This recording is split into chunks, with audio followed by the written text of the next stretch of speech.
little bit. We in here grooving. Grooving. What? Hey. Man, hey. if I had the juice, I'd play my music. That's right. What's up, people? Come one, come all. Welcome to Blurred AF. I am the homie Bluminati. That is Mika G. Cheese. We are missing one. Dre should be in. Dre said he's gonna be in a little bit later, right? Yes.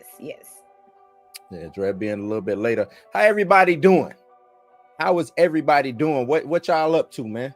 What the chat looking like that? Xavier Phoenix, what's up? Torian in the building. Andre, what it do? Yeah, man, we finna get to. We gonna talk to her. I kind of just want to joke tonight.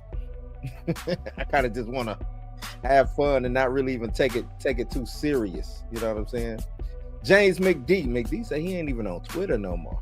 It ain't about what he said. It's just him talking. We'll get into it. It's just because he don't just be on Twitter. He be everywhere. He be on Twitter. He be on Threads. Wherever you know what I'm saying. He respond to you on anything. I think he might be on MySpace still.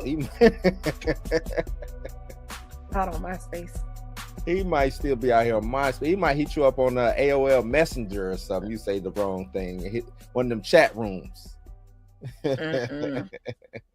ASL. Yeah, ASL. What you know about the ASL? Come on, we're about the same damn age. Oh, not the ASL. What y'all know about that ASL, y'all? Y'all know nothing about that ASL. Y'all don't know about that ASL. What? ASL is crazy. You wild for that. You know what is going on? What happened? But nah, just my other screen froze up a little bit. So, everybody, happy. Well, if you celebrated, happy 4th. I'll say that. You know, a lot of people don't like to use Independence Day. You know what I'm saying? Some people just say happy 4th. Either one. Oh, snap.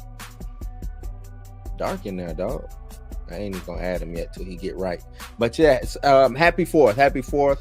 How was your 4th, Mika? All right, so I'm one of the people that don't celebrate. So I just spent the whole day watching movies. That's all I did. Okay. Actually, wait. Oh yeah, that's all I did. Mm-hmm.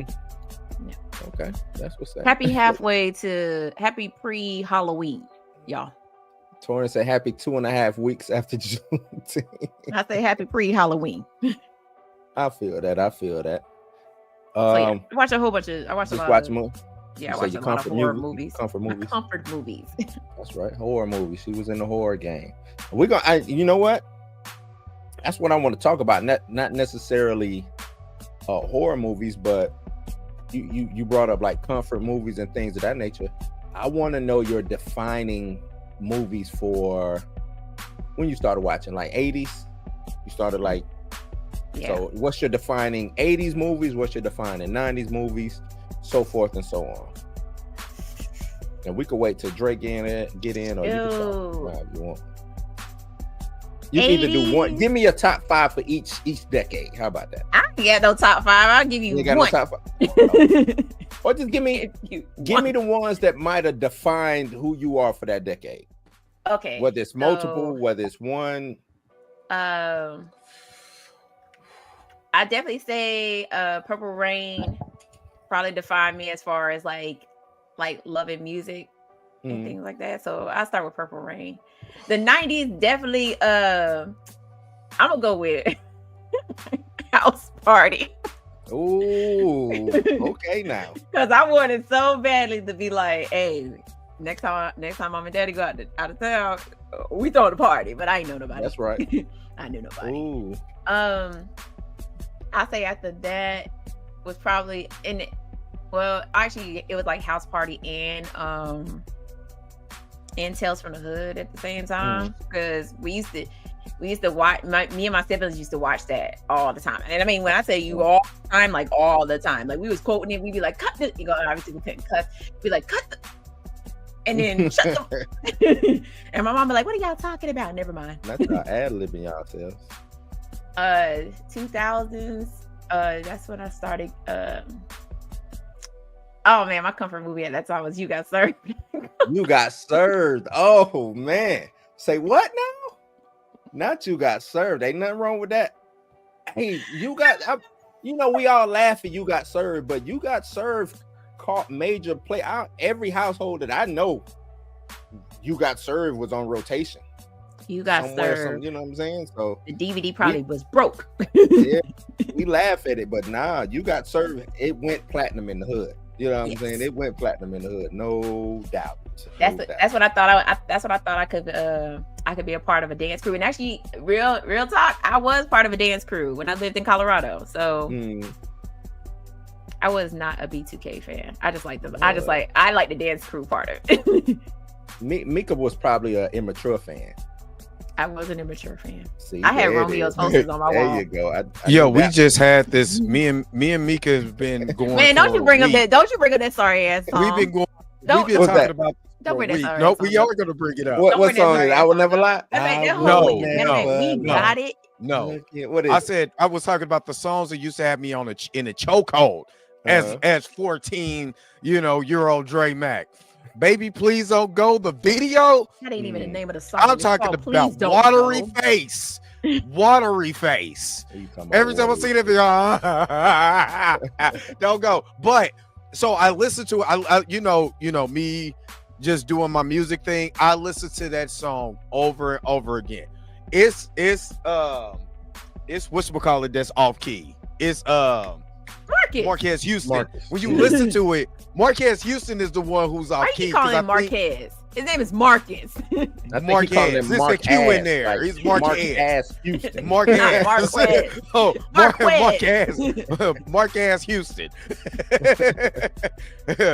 But no, you listen to the song. I was listening to the hook. I'm like, what is Mika talking about? What is Mika talking? I said, ooh, I hear it. Because I think he was emotional. So you can hear the influx. He wasn't emotional. He was going through puberty, and he thought that he could still hit his notes. And they was like, "Man, we gonna let this slide, bro." They should have been like, "Go home, Roger." But you know what the song? The basis of that song is about. You know what I mean? So I think it's a mix. I think it's a mix of probably puberty, but you can tell he's trying to hit a note, and the note ain't note. Yeah, like he was trying to hit that high note on side, and it sounds like he dying. And everybody's sharp. Everybody's sharp. You know what I mean? Like I was like, ugh. Marcus, what's the song? Can you feel the flavor? Is that what the song was Feel called? the funk. Feel the funk. See, I love Feel the Funk because that was still young baby Marcus Houston, even though it ended up on We Got It. That was still baby, like before his voice changed, Marcus Houston. Because if you listen to the whole CD of We Got It, and trust me, I already did it because I was in my immature phase right now on Spotify. I listened to it from beginning to end, and I also posted it on my Instagram story. But if you listen to We Got It is grown Marcus. Not grown if you Marcus. listen to Pager, that's grown Marcus. If you listen to Please Don't Go, that's Marcus fighting puberty. Marcus was fighting a lot that was going on right there. He was, because of the basis of the song, what the song is about his mother, and he's fighting a lot besides puberty. You can tell. But he was also fighting that damn note, being sharp, and nobody said, "Hey man, you're a little too sharp on that note." You know what I'm saying? You know, let's bring it down a notch. Nah, we gonna be sharp. And the only reason why Feel the Funk ended up on We Got It was because Feel the Funk was originally on Dangerous. That's what I knew. It was on the soundtrack. It was on the soundtrack first. Dangerous Minds. Minds. It was on Dangerous Minds first, and that's why Feel the Funk is at the end of We Got It. The rest of the rest of the CD is grown Marcus Houston, except for him fighting on Please Don't Go. But the rest of it is grown. It's still grown Marcus, like Lover's Groove. That was the first time that's the first time we got to hear LDB say some words. What was that? That was during the IMX days, though, right? No, they were still immature. They were still immature. I went and downloaded those albums just to listen to them. I'm not gonna lie. Yeah, yikes. I've never heard. I Yikes. never heard this. Oh yeah, I heard it because of you. By Marcus. The only reason why it's yikes because I'm not 14-year-old. I'm a 14-year-old Dre back no more. No, and it's some of those songs are sung so horribly.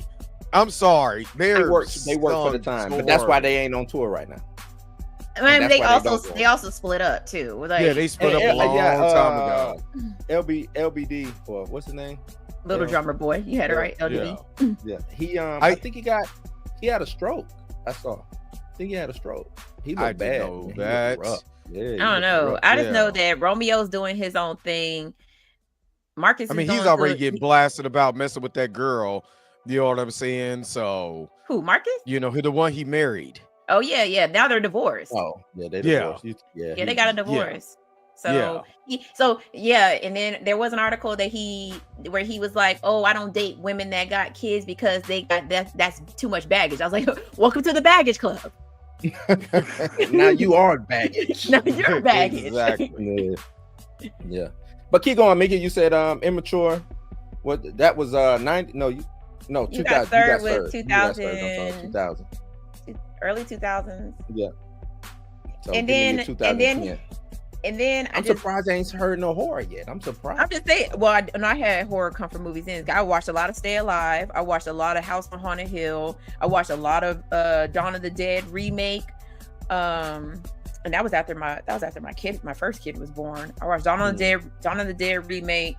The Ring was my comfort movie. Actually, can we go back to the 80s and the 90s? 80s/90s. Killer Clowns from Outer Space. Take your time. Take your time, make it now, hack. But no, I could go on and on. I mean, it starts getting more horror the more I get older. So like now we're like right now, Sinners is my comfort movie. Like I will turn it on and work, but still be listening. You know. Still, or every once in a while, just stop and be like, "Oh yeah, I remember. I like this scene. I want to watch this one." But yeah, I should have asked you TV shows also. I should have asked you that too, but don't worry about that. Honestly, I didn't watch a lot of TV. Nah, not even back then. I could see like. Like when I was younger, yeah. When I was younger, I watched a lot of like Are You Afraid of the Dark? I thought you were about to say Facts of Life or something like that. I watched Facts of Life too. I watched Facts of Life. I watched. I didn't watch different. I didn't get to watch Different Strokes until it ended up on Nick at Night. Oh, you missed it. That okay. But I was watching like Three's Company. Yeah. Hey, Cheers. look, Laverne and Shirley, Three's Company, man. Yeah, I'm just saying. Mork and Mindy. Yeah, Mork and Mindy. I watched Mork and Mindy. Yeah. 7-year-old me used to get in front of my black and white TV. Boy, I watched some Nanu. Shit, I was about my Nanu. Small Wonder, Punky Brewster, all that. And Small Wonders was Megan before Megan. Let's just keep it. Let's keep it a G. This is true. They kept her in the closet above the bed. So yeah, she was Megan before Megan. And of course, I did watch black shows too, y'all. Okay, I just throw that out. We know, Mick. We talk about that all the time. What about Green you, Dre? Acres was the shit. Decade. You already know what my 80s comfort TV show was. Because it's 80s, 90s, all the way up until now. What's your So of course for the 80s for TV it was Knight Rider. Whenever I could watch Knight Rider, or I could catch Michael Jackson's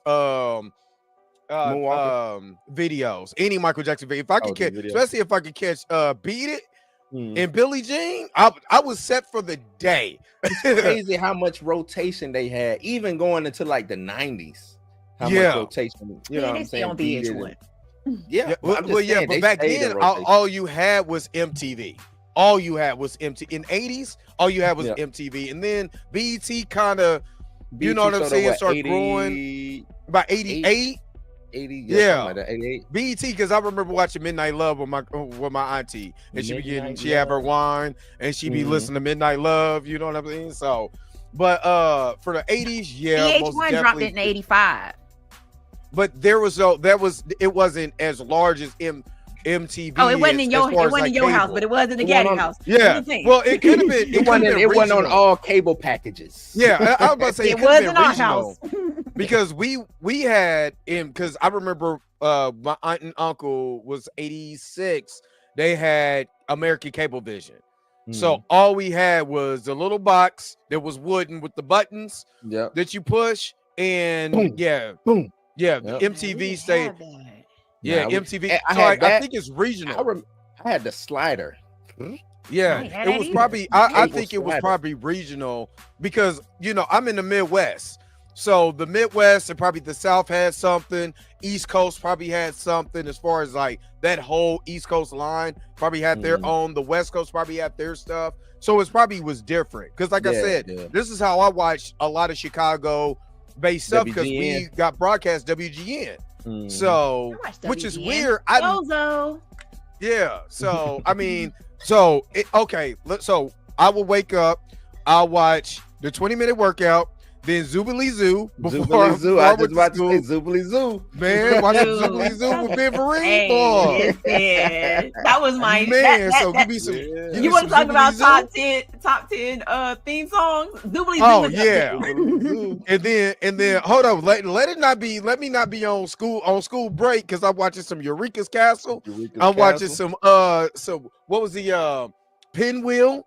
Like, oh man, some Pinwheel spin me around. Oh man, you know what I mean? So all the the classic Nickelodeon shows, but 90s came around. It was like X-Men Animated Adventure. Oh, movies was most definitely horror for me. So because my auntie had a bunch of horror stuff. Give me one. Nightmare on Elm Street 3. Okay. Nightmare on Elm Street 3. Which somebody said was worse than Nightmare on Elm Street 5. What was worse than Nightmare on Elm Street 5? Wait a minute. What? 5 was what? 5 was 90. Warriors. Dream Warriors? Dream Warriors. No, No, 5 was the Dream Child. Yeah, Dream Warriors. They said Dream Child was better than Nightmare on Elm Street 3.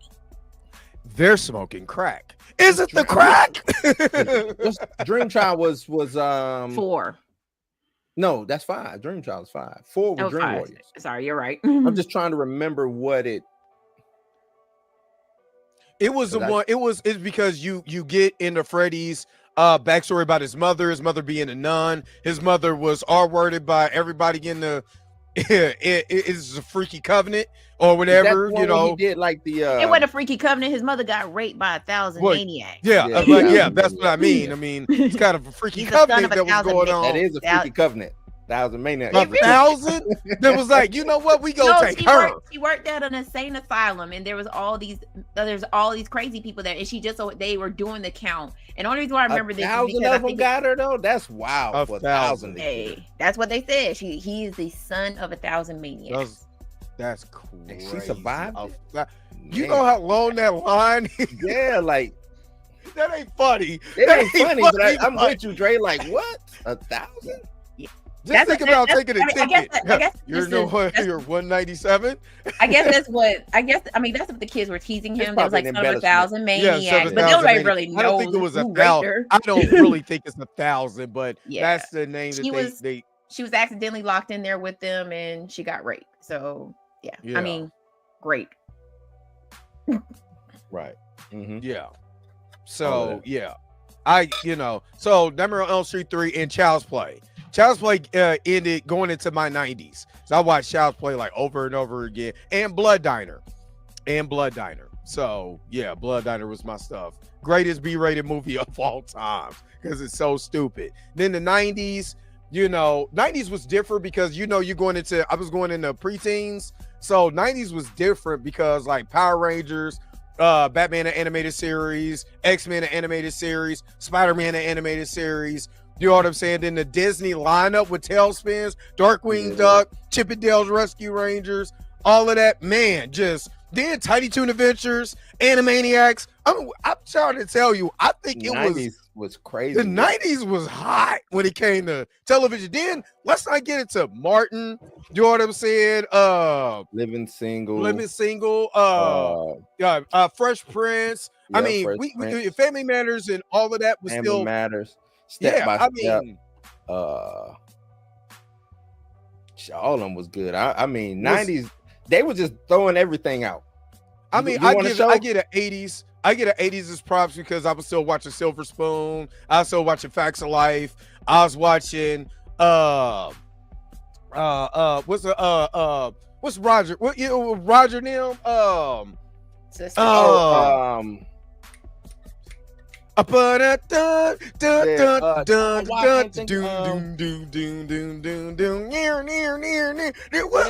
Why I can't think of the name right now? I can't think of the name. Oh my God! With my guy on there, man, be pop locking with What's happening? What's happening? Yeah, but what's happening now was actually live, not in syndication when I was growing up. What's happening was like the late 70s, early 80s, and what's happening now had a young Martin in it because he was working in the diner. Yeah, diner. Yeah. You know what I mean? But yeah, all of that. But I was still like, there was like. With me, I could only play outside for a certain amount of time. Then I had to come in, so it was nothing but TV on. You know what I mean? So Three's Company and like you was talking about, Leave It to Beaver, My Three Sons. You know, all this, the Monkeys. You know what I mean? The original Batman show. You know what I mean? With Adam West. We watched all of that stuff. Yeah, but the 90s was different to me because I was a preteen and I was bad. And I was out here being managed, is what my grandmother was saying. So I was out here being managed. Your man is fine in this house.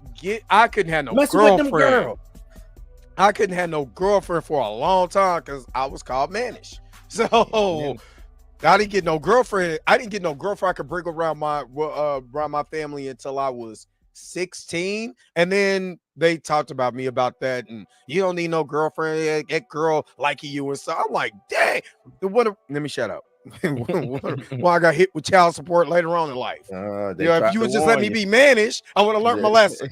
You would have learned it earlier then. Real early. So yeah, I love talking about that because I love that time period.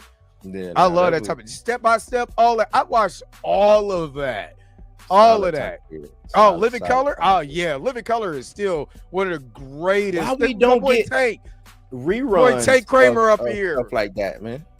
They don't. I mean, I know it's on streaming, but like reruns, you know what I'm saying? It's nowhere close from when you can literally watch. I haven't seen Living Color. Now that I think about it, I don't think. Well, you can literally watch. You could go from In Living Color to Arsenio Hall show. And you know what I'm saying, or you could go from SNL to Johnny Carson, because Johnny Carson still had great celebrity guests and all of that on there, and that was just a time to live in. It was just like the TGI Fridays going into junior year when South Park came out. It was like South Park and wrestling. All we talked about. Dude, we was telling everybody to suck it. I ain't really rock with South Park like that. I ain't rock with South Park. Me and my boys, man. Until I got into the military, and they was on it heavy. And then I think the episode that got me was the Leroy Jenkins episode. That's what really got when Cartman was just stand up. Playing, Jenkins. I didn't watch. The Monday Night War. I only watched the movie. That's the only thing I watched. The movies, yeah. Because I wasn't really. I'm still not into it like that. Yeah, I'm still not into it like that. I watched the series that come on Paramount Plus. I watch those because it's like a little mini movie. I don't watch South Park episodes though. Yeah. We used to come to school and all we talked about was South Park. What happened on South? You see what happened to Kitty and and they had Satan on there, and then now I'm thinking about what the hell was we watching? But it was dope. It was dope. So we talk wrestling though, for sure. We talk wrestling. Oh, wrestling, most definitely. Especially Monday Night Wars. Yeah, we talk wrestling. It was even before because my cousin put me on to wrestling back in like '92. So I've been watching because he was a big wrestling fan. I was into wrestling for a long time. I've been watching since the '80s. Terry Funk and what's my man, Windorf and all. Man, I was watching all of them way back in. My uncles was heavy. And being in the South, that's where Georgia Championship Wrestling. And it was, and we had TBS and TNT, so they was just playing. Y'all was really having NWA on there because it was owned by Ted Turner. Yep. They Oh was, yeah, they was y'all, heavy with it. man. So I was watching wrestling all the time. Every time I went home, we would come back home for the summer. You know what I'm saying? Stay at my grandmother's house, and my uncle, he did satellites for the area, so we had the satellite. Oh, y'all had the good, so y'all had satellite. Man, we had the big. My grandma had this cable. big. My grandma had this big dish. You know what I'm saying? And you had to turn the dial, and it moved. That was like $200 a month or something stupid like that. Back in the day, if you had a dish. Yeah, nah. Since he worked for him, I'm pretty sure he got it for free. I don't know how much it was. I just remember. I didn't know what it was, and I used to turn and mess everything. Let me ask y'all, what was what was some of y'all favorite music videos of the 90s coming out? I got mine because it was a staple of my sophomore year of high school when I actually got to start dating. Of the 90s? Of the 90s. Like what video stands out to you the most? Dr. Dre, Dre Day stands out for me. Yeah, that's 91. It's 91. That's the first album. 92. It's 90. It was 92. Yeah, 92. Technically, Yeah, 92 going into 93 because the actual album got finished at the end of 92. Yeah, but it didn't come out because Dog. The videos didn't come out until 93. No, because Snoop came out in 93. No, it Let Me Ride and all of that was 90 because that was. I mean, they was still. The Chronic. Thing is, that Chronic album was just dropping video after video out there. It had so many hits from it, but I would say that. I would say Michael Jackson, Remember the Time.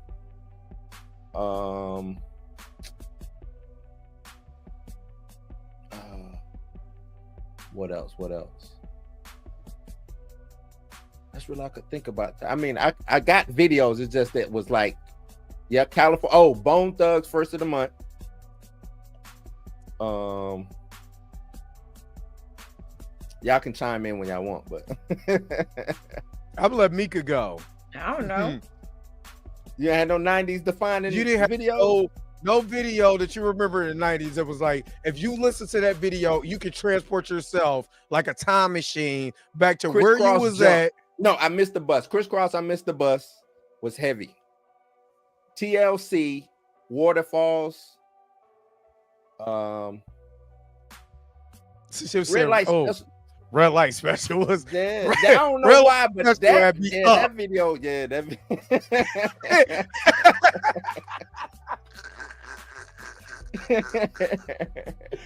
It had me. Yeah, that's all I will say. Jackson, That's the Way Love Goes.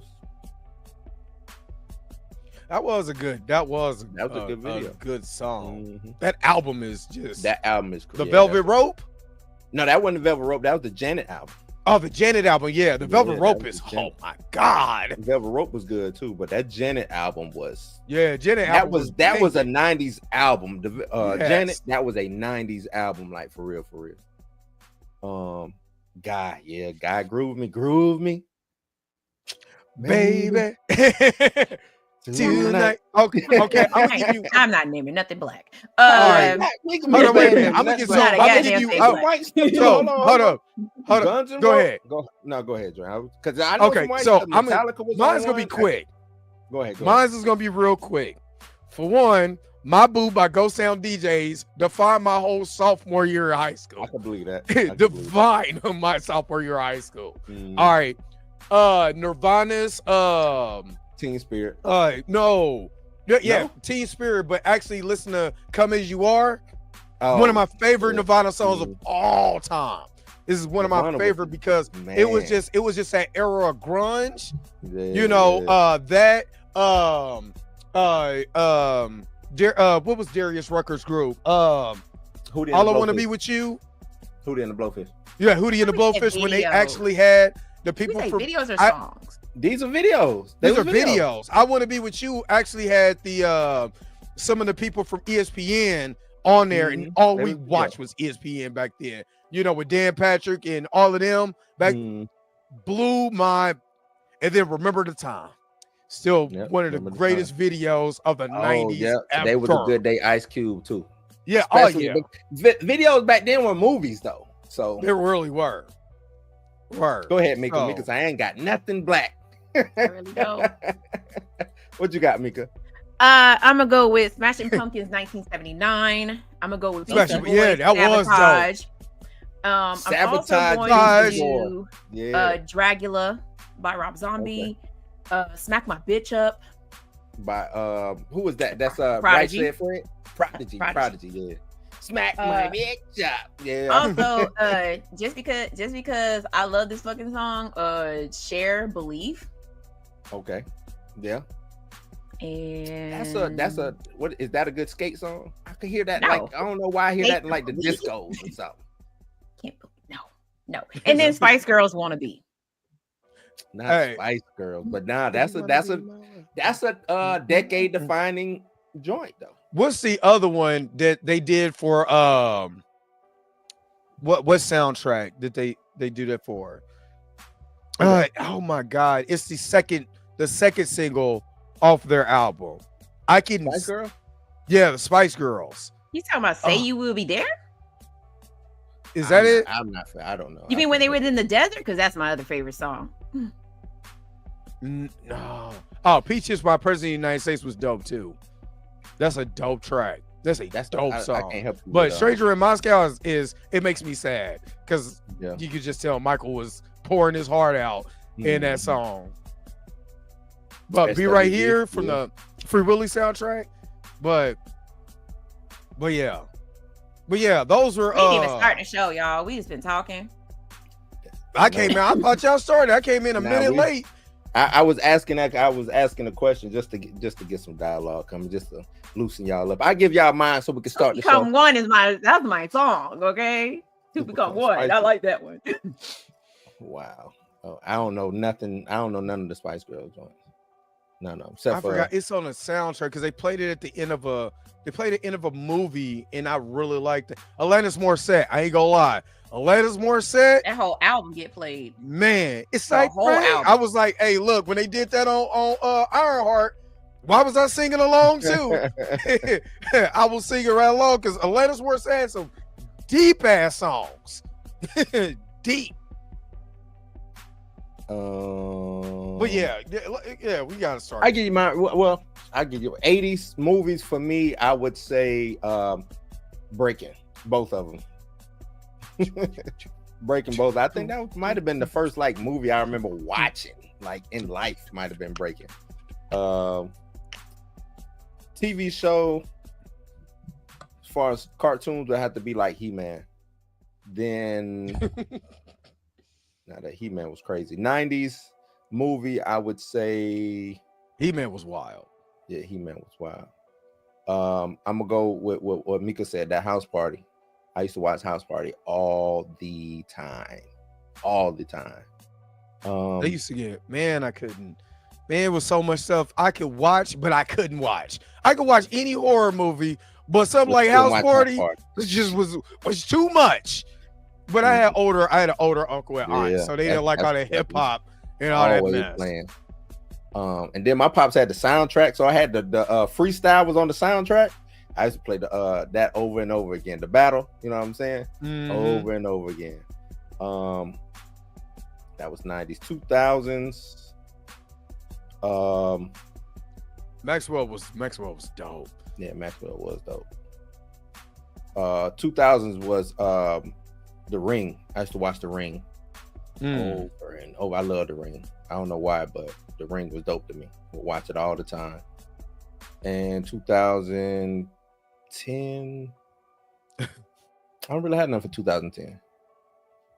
I didn't even go to 2010 because man, shit started becoming a blur. Yeah, it just become it was.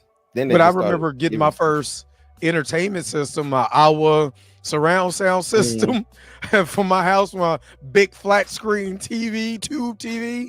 Played the mess out of Bad Boys. Played the mess out of that Drew Hill first album. Not Drew Hill. And Drew Hill 112. Drew Hill 112 and Donnell Jones, Where I Want to Be. Donnell Jones. Now, Where I Want to Be. Who you got? Donnell Jones, Or what's my man who was signed to Bad Boy? Donnell Jones. Not Carl Carl Thomas. Thomas. Now Carl Thomas Carl did have Thomas a couple or joints, Donnell but it ain't what Donnell. What Donnell? Donnell, where I want to be? Chokehold. Chokehold. I played that. I used to play. I would play that CD so much when I would go to sleep to that CD until it starts skipping. That's how much I played it.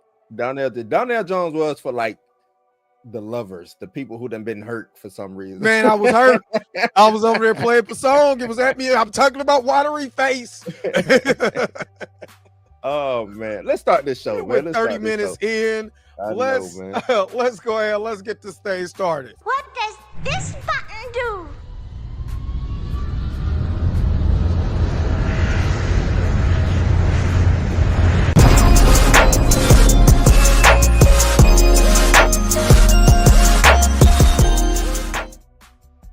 We've been over here chopping it up. I almost accidentally played something about them biscuits. You see, they changed everything, so yeah, I like the new layout though. You can see that StreamYard trying to step their game up. Shit, but all the money we paying, they need to. But they not allowing like some of the overlays to be interactive. That's the problem. Mm-hmm. If you're gonna have interactive, have it along as existing what we got going on right here. So the overlays isn't just stagnant. They should have lower thirds that should be able to be played and all of that. You should be able to edit lower thirds and all that. That's simple. Yeah. So yeah, you said that be dying. All right. Yeah, Brenda's got a all of y'all just bringing in all the stuff. All right. Let's just get into the main topic, because we're not going to take that long on the main topic, because we got other stuff to talk about, like Sinners being the #1 horror movie. Let's you all want to talk about that no more? You centered out. Okay. We're not going to talk about Sinners being the #1 horror movie. We're going to retract that. Retract that for the record. Redact that for the record. All right, James Gunn, put down the phone. See, for me, I off Twitter, off of Threads, a lot of people will say he talking too much, about this movie. I think the last time he had a conversation, I think this was on a show where he talked about that this is about immigration. Yeah. He said it's an American show about an immigrant, that is what Superman is. But I think, it's the wrong time. Go ahead, Dre. I'm sorry. What you about to ask? But go ahead. I wasn't about to say anything. I was going because I just think it's the wrong time to try to double down on that. You know what I'm saying? Like, sometimes I think I'm always say this, let your damn movie speak for itself.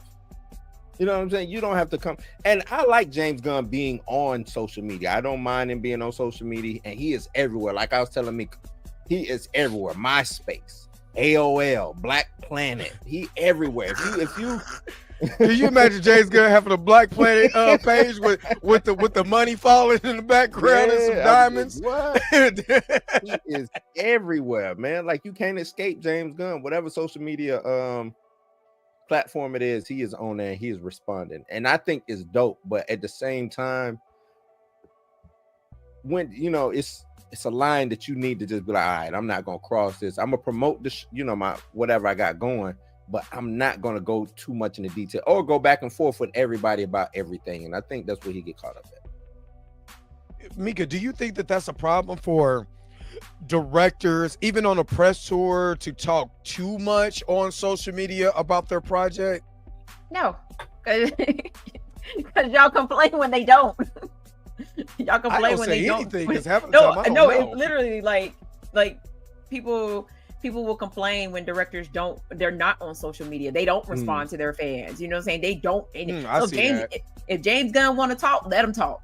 I mean, he's trying to stay connected to his fans, and maybe eventually he'll start listening. But it's because the reason why I don't see an issue with this is because most directors, producers, actors, who you name it, they do not talk to their fans. I mean, even if you just did the first 10 comments, it still looked like you Yeah. interacted. When Michael B. Jordan hopped his ass on Threads, he was reposting people's stuff, responding to people, and then that man dipped right He after said Sinners came James out. Blake. But no, I'm out. He came back when Sinners hit HBO Max, and he was like, "Who all's watching Sinners?" And he was interacting with fans, and then he did. Like, now could it be too much? Yeah, it could, but let that be what he do.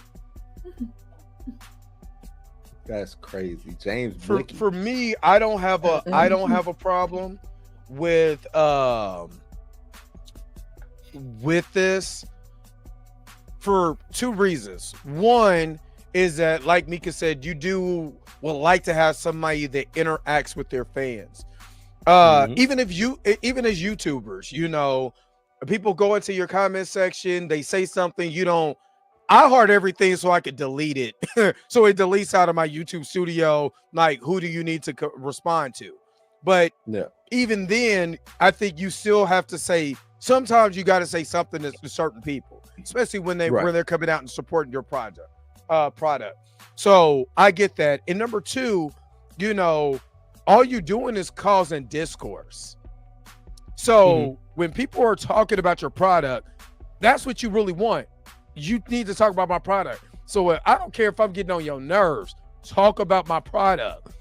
I'm gonna be on here promoting all. Actually, he's just doing what every WWF person does when they're cutting the promo. He's just cutting promos. You know what I'm saying? And getting you either pissed off at him or excited about the product. Any way it goes, you know about the product. And at the end of the day, that's really all that matters is the product. Yeah, I was telling Darius, because he was like, James Gunn just needs to just not say. And I was like, well, because just like some people in the chat is saying, I think these Stizzle just said you don't see Feige doing it. Feige might need to do it.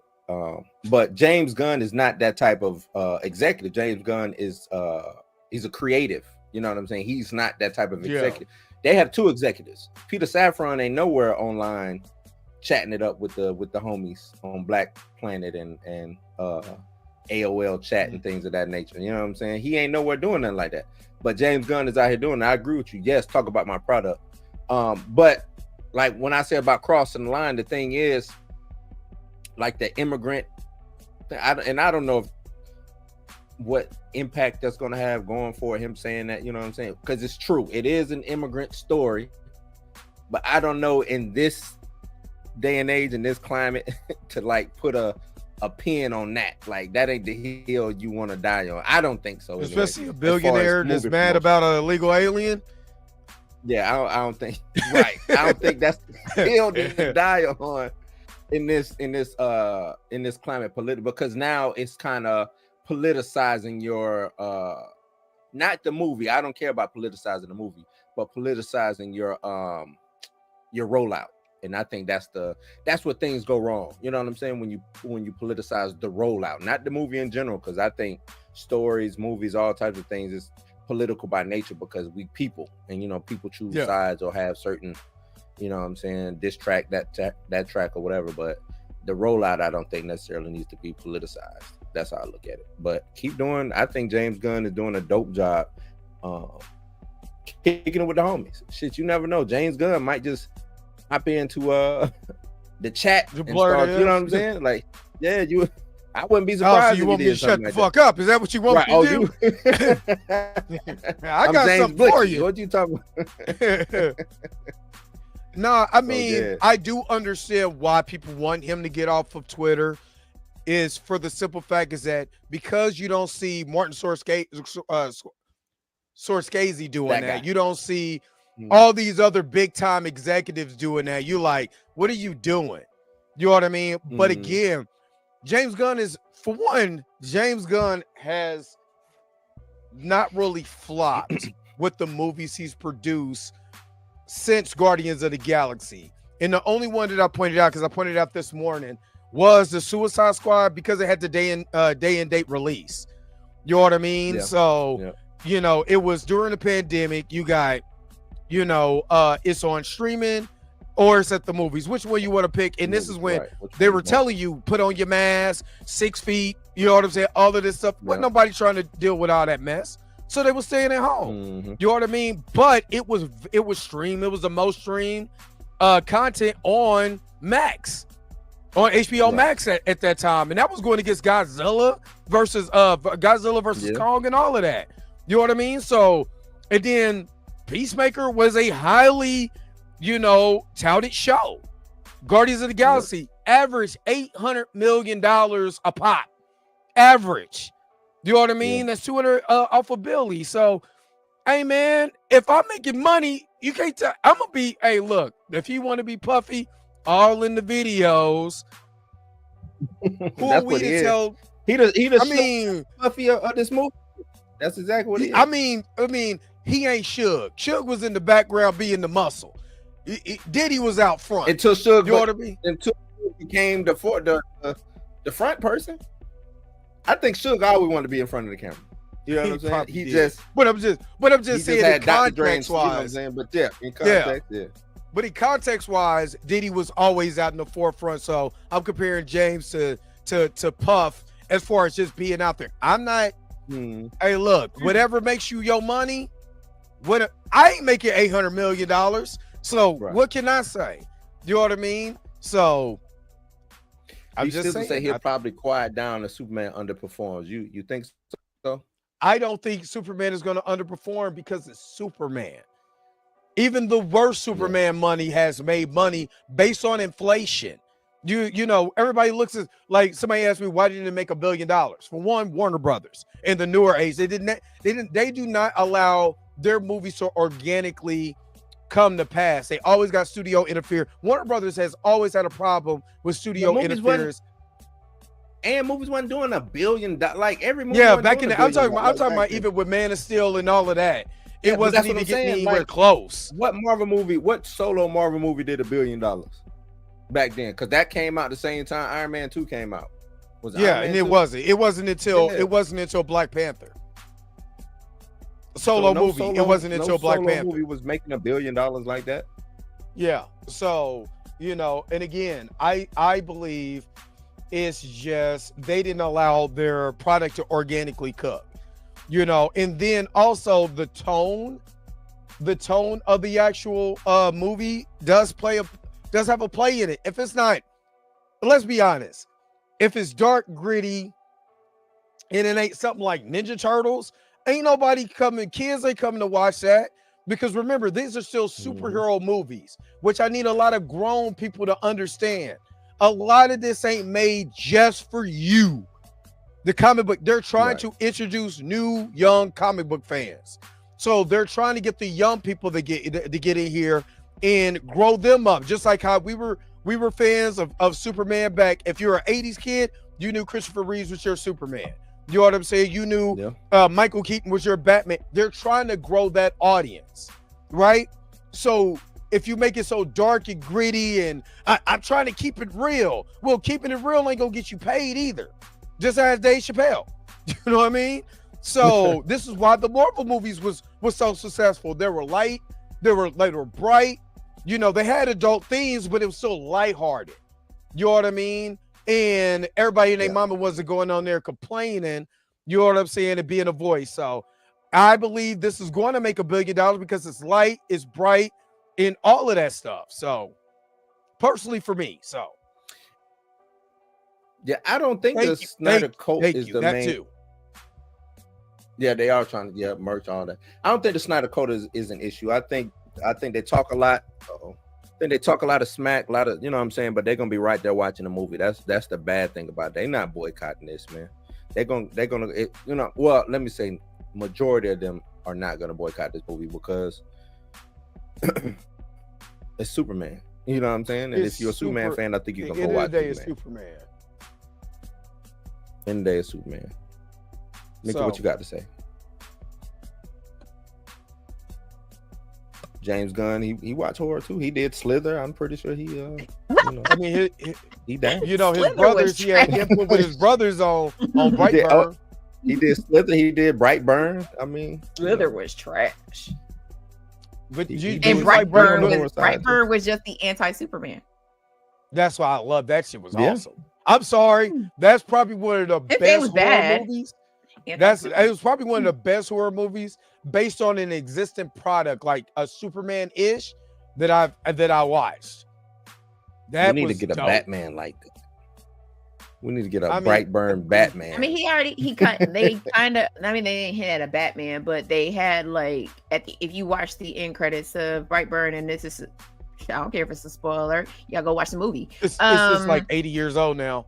At the end of Brightburn, they had an anti Wonder Woman, they had an anti Aquaman, and they basically had an anti Justice League. Like Justice League. Right. I need the movie. What I'm saying is, I need the movies though. I need. Oh no, That's they what I had. mean. Well, they hinted at remember- it. Yeah, Remember, he got rehired back at Marvel, so that's the reason why Oh, he James did. Gunn That's and why his he brothers didn't finish it. Yeah. So Yeah, we were supposed to get a whole. We were supposed to get a whole universe. Like we were supposed to get the anti Wonder Woman movie should still next. do it. We were supposed to get the anti Aquaman movie, Elseworld. and so on and so forth until they DC formed the anti Justice League. Anti-Justice League. Or you? That's basically what they was doing.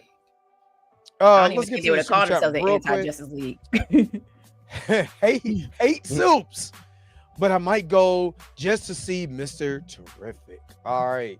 Let me go ahead and hook you up. I done came up, got my name up. So when they speaking who blinged up, I'm who they bring up. Appreciate the $2 super chat. Boycott Activision. I'm just gonna go see it because I like Superman.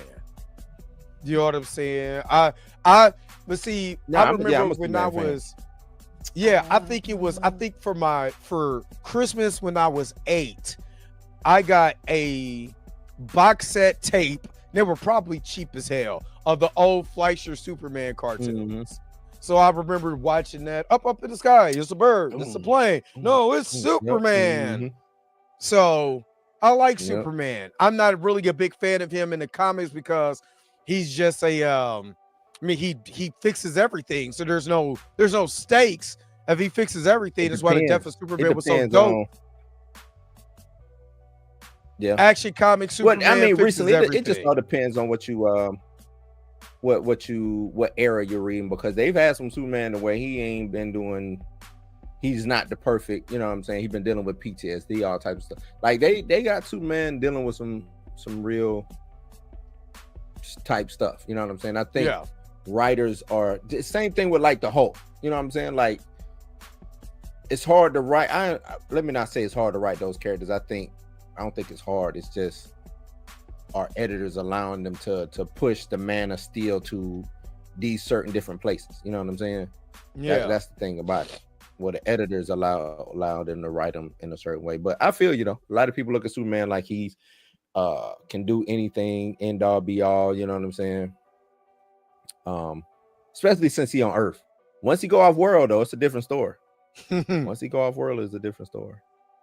Yep. But so that's kind of our thoughts as far as like James Gunn. Do you guys believe that James Gunn needs to get off social media? Make sure that you put it in the comment section below and kind of let us know. For Superman's sake. You said what? For Superman's What'd you sake. say? All right. That's it. For Superman's sake. Yeah, for Superman's sake. Okay. Mahershala Ali was on what was this? Oh God. He was on this was just a panel. Huh? Mm-hmm. Oh, I thought you were saying something. Am I lagging? Yeah. Maybe you're lagging just a little bit. But so Mahershala Ali was on a panel, and their action was going on with Blade, and they asked him what's going on just with superhero movies. Listen to what he had to say. Cinematic Universe film Scarlett and Mahershala have been in. Leave me out of it. Well, there's one that we're very excited about. It's a Scarlet question. What's your first And movie? you, Mahershala? What's your first movie role? What about What you? is your first movie role? I'm curious about that. What's your first movie role? My first movie role? Yes. Can you name every Marvel Cinematic Universe film Scarlett and Mahershala have been in? Leave me out of it. See, to me, it's still, it's still, for me, this is just so embarrassing still on Marvel's part, because Mahershala Ali is sitting right there, still in shape, still doing his thing, even though my son said, my own 2-year-old son said that it was okay. Jurassic World was okay. He's sitting there right now. What? Sinners was written by Ryan Coogler in 2 months, and still nothing. I just seen Blue just disappear. He did. He's rebooting. Oh, okay. So, what is going on? You know, with He got the juice. What? He can let you said what? he got the juice. He can let himself in. Yeah, I'm just so used to that now. It's just, but what is? Hey, am I still lagging? No, you good now.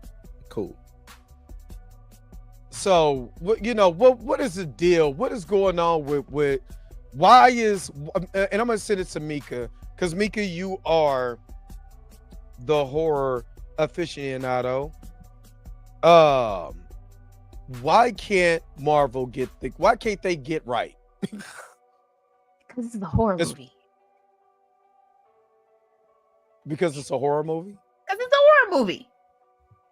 They can't get it right because it's a horror. Here's the thing. Here's the thing when it comes to Blade. I feel like if they were smart, they would have given it to Ryan Coogler to begin with. Let him rock. I mean, and he's already proven that he could do a vampire movie, so just let him rock. Give it to him so he can go, so we can go ahead and get it. Not only that, they had to take the costumes from this Blade movie that didn't even happen and use it for Sinners. That is very true. Crazy. That's Yeah, very crazy. true. So why not just give it to Coogler and let him rock?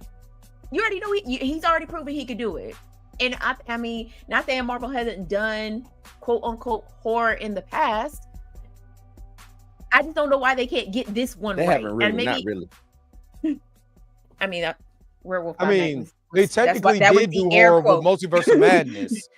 With Multiverse of Madness is That Sam too. Raimi. Yeah. You know what I'm saying? Doing his version of horror, and then you also have to look at Werewolf by Night. So, and I just invited Torian on for the stream. I was about to say, what the hell? What? What this Was it, dude? Did we put the link out there on accident or something? What's up, Tori? Hold on. Before we get to Torian, Sinners was a Blade movie that Marvel dropped. Exactly. So let me hook you up real quick, and then we'll get into this conversation. Gang bang, gang bang, gang bang. You are truly amazing. Gang Thank you for your super chat. Gang bang, gang bang.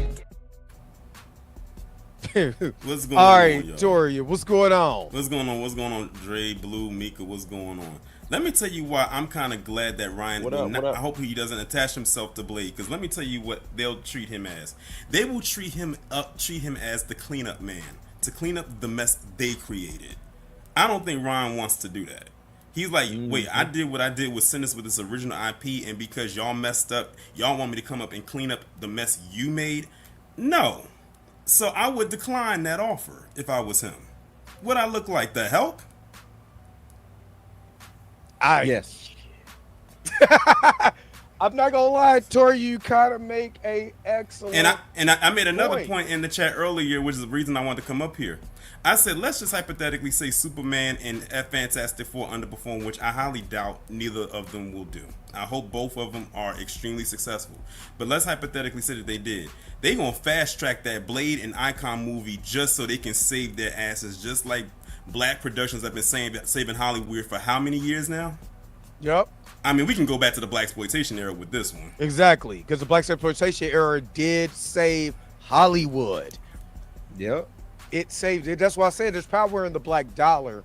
So when you look at something like what Ryan Coogler did with Sinners, writing this in 2 months and getting this up, and then you have all this stuff, I could technically see Marvel hurrying up and saying, Ryan, hey, look, I seen what you did with Sinners, big dog. You know, can we get a little bit of that? Can we get a little bit of that Sinners? You know what I mean? Just do it for me real quick, big dog. Please, baby, I need you. Do you know what I'm saying? And let's be honest. If we see Ryan Coogler presents Blade after Sinners, you know we gonna do that. You know we coming because we've already seen what they did with Blade. So again, we're still saving Marvel. So I see exactly what you're putting down there, Tori, and I see that. I think WB. I would rather see him. I would rather see him. Wasn't it rumored back a while ago that he was supposed to be doing a Mansa Musa film? Yeah, now he's working on X-Files. Is what he's working on right now. I would rather see what that Mansa Musa film looking at. I already know. You know that ain't coming for real. That's the thing. I know that they would act real funny about that. I would love to see that though. But I get what you're saying. You're saying I'm tired of because I just watched the interview with why can't I think of nobody's freaking name right now? It was on the Pivot podcast. Godfrey talks about when he met Stan Lee, and he talked about how Blade, which is very well documented, how Blade saved Marvel. But then he started going into all the movies that have saved different studios, which is, here again, black people saving the studio. You know, it was funny is that when you have these movies, the audience decides for itself whether they want to watch it or not. Black, white, orange, green, it doesn't matter what color. We're coming out and watching these movies and making it successful if you look at the breakdown of the demographic. So really all this grifting and all of this with, you know, oh, they don't want to watch these movies because this is just the crap that they're putting out is false. Right. Because we see it in the numbers. You can look down the demographic of who's watching these movies. And it's very diverse. And also, too, speaking of numbers, I don't know if y'all saw it or not, but they said on Disney Plus that Ironheart and Captain America: Brave New World are the #1 and #2 most streamed on that app. Yeah, and I think they said Brave New World was the most streamed, but then Ironheart overtook it, and now they're #1 and #2, and that's all because the usual suspects and their co-colonizing cohorts, as I like to call them, bashed it, forcing people to watch it out of curiosity. So y'all actually boosted their numbers because y'all couldn't shut your mouths about how much you quote unquote hated it. So you're saying and the irony of it all is both projects came out in 2025 and they're both starring black leads. So you're no matter how you feel about the project. So you said they're a necessary evil. Is what that's you're the saying. same thing. Listen, that's the same thing that happened with The Little Mermaid. They hated it into a financial success. I think Little Mermaid was gonna do numbers anyway. That was the movie that saved Disney. A lot of people don't know that. Oh, back in the day. Yeah, Little Mermaid saved Disney back in the day. Yep. So it was gonna do numbers anyway. That's crazy. That's crazy. That Little Mermaid saved Disney? No. It's that just black the folks fact saved everything. Ask Crispus Attucks. We wouldn't even have America without a black man. Ask Crispus Attucks. Oh yeah. It's just not grifters on film. Why it made me think of Shark Soul film that Mika had, and I kept saying, "Hate it."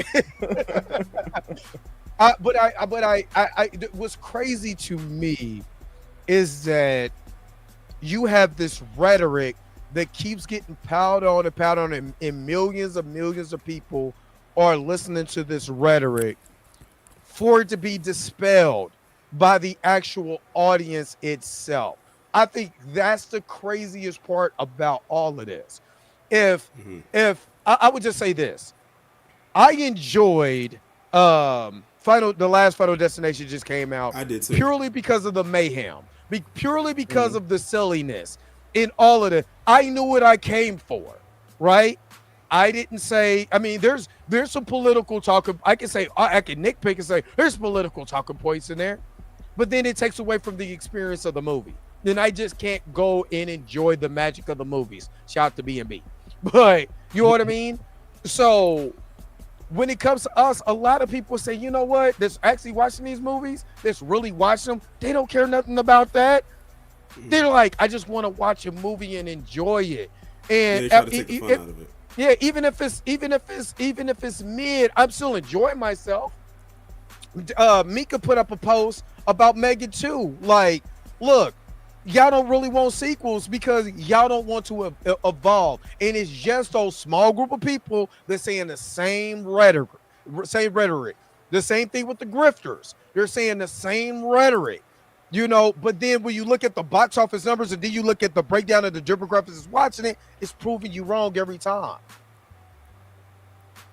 Well, Megan ain't do too good, but I feel you though. But if you're watching a movie, if you're going back, like, okay, we were just talking about all the TV shows and all of that stuff. Everybody on this panel was black.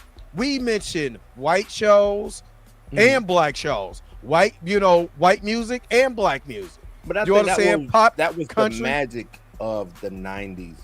I hate to say it. You know what I'm saying? A lot of, as racist as America was, it was damn near invisible. You know what I'm saying? Like, it was there, but that shit. The world was small. I would say the world was more expanded back then because you got to think back then there wasn't any streaming. It was a bigger world. Yeah, the world was huge. But but here in America, just like us watching so much, you know, white shows, black shows, just being able to enjoy what we want to enjoy, and not having to worry. You know, all we had to worry about was Siskel and Ebert, or somebody saying something on ET. You know what it was, Entertainment Tonight. You know what I'm saying? That was it as far as somebody talking up. You know, basically doing the stuff that we do.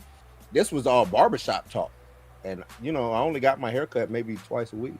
I mean, you know, every 2 weeks or something. When the haircut was $5. Yeah, back when it was. Right, when it was regular money, you know what I'm saying? Regular. Yeah, now they want to charge you like hundreds of dollars for a cut that ain't gonna last you a week. Yeah. So Mika, you know, can you expound upon what you said in that post on Threads about? I surely can. Because I think before we get to that, let's get to this super chat real quick. The Informant Media, from the Informant Media. Shout out to the Informant Media. Always be one in the group. The killing in Final Destination was too. Not it was too woke. I wish somebody would have said that. I would have clowned them in their little so-called review. Yeah, let me go ahead and because I know Mika don't like that. She don't like that either. So I gotta move around what Mika don't like now. So Gang bang. Gang bang. You are truly amazing. Thank you for your super chat. Gang bang. Gang bang. yeah, because everything I want to put, Mika gonna make a face. So Mika, expound upon what you was talking about as far as like why you enjoyed Megan and why we're kind of stuck in, well, it's not the same as Megan 1. I'll read my post and then I'll go on. So I wrote on Threads, I said, folks out here mad at Megan 2.0 wasn't just a copy of the first movie, but love to act like Terminator 2 didn't do the exact same thing and get crowned a classic. Be serious. Y'all wanted Megan to go after Gemma again and just rinse and repeat the same damn story. That's not a sequel. That's reruns with a fresh wig. Was it perfect? No. I said, but it was fun as hell. Chaotic, messy, wild. And Megan was in her evolution era. And y'all complaining for what? Because it didn't give you the same formula twice? At this point, y'all don't want sequels. You want the same meal reheated and served on a new plate. So I said that because it's true. Like all the people that's hating on Megan 2.0, oh, we wanted a horror movie. We didn't want the change. So the fuck what? Have fun with it. Like that was... Well, I'm gonna be honest with you. I did see Megan 2.0, and I'm gonna be honest with you. Like I even critiqued it. Like I will say this: It definitely was a huge genre shift. Like I found myself in the audience that I saw with, we found ourselves laughing more at it than we were scared. It felt like when she just started singing This Woman's what was Work. that song? This Woman's Work. I'm gonna be honest, we was in the theater cracking up because it made me forget that in the first movie she did just burst out into song out of nowhere, and then it made me, I was like, she did do that in the first one. So I like that they did keep the continuity with that one, that she just started singing out of nowhere. But that part was the funniest part. Like we was in there laughing so hard to the point you thought we was watching stand up, because it was so out of nowhere. But here's the thing about, because I talked about this with somebody else on my channel, and basically you got Megan, you got a killer robot, although this time you got one killer robot and a killer robot that's trying to stop the killer robot. You got a dance, you got a song. That was everything that was part of Megan 2.0. I mean, yes, there's no horror. I mean, the horror aspects of this movie were taken out. Now, when I watched the trailer, and I remember, I think we watched the trailer here on Blurred AF, I didn't get horror vibes from that damn trailer. I literally called it Terminator 2. Terminator 2.0. You literally said that.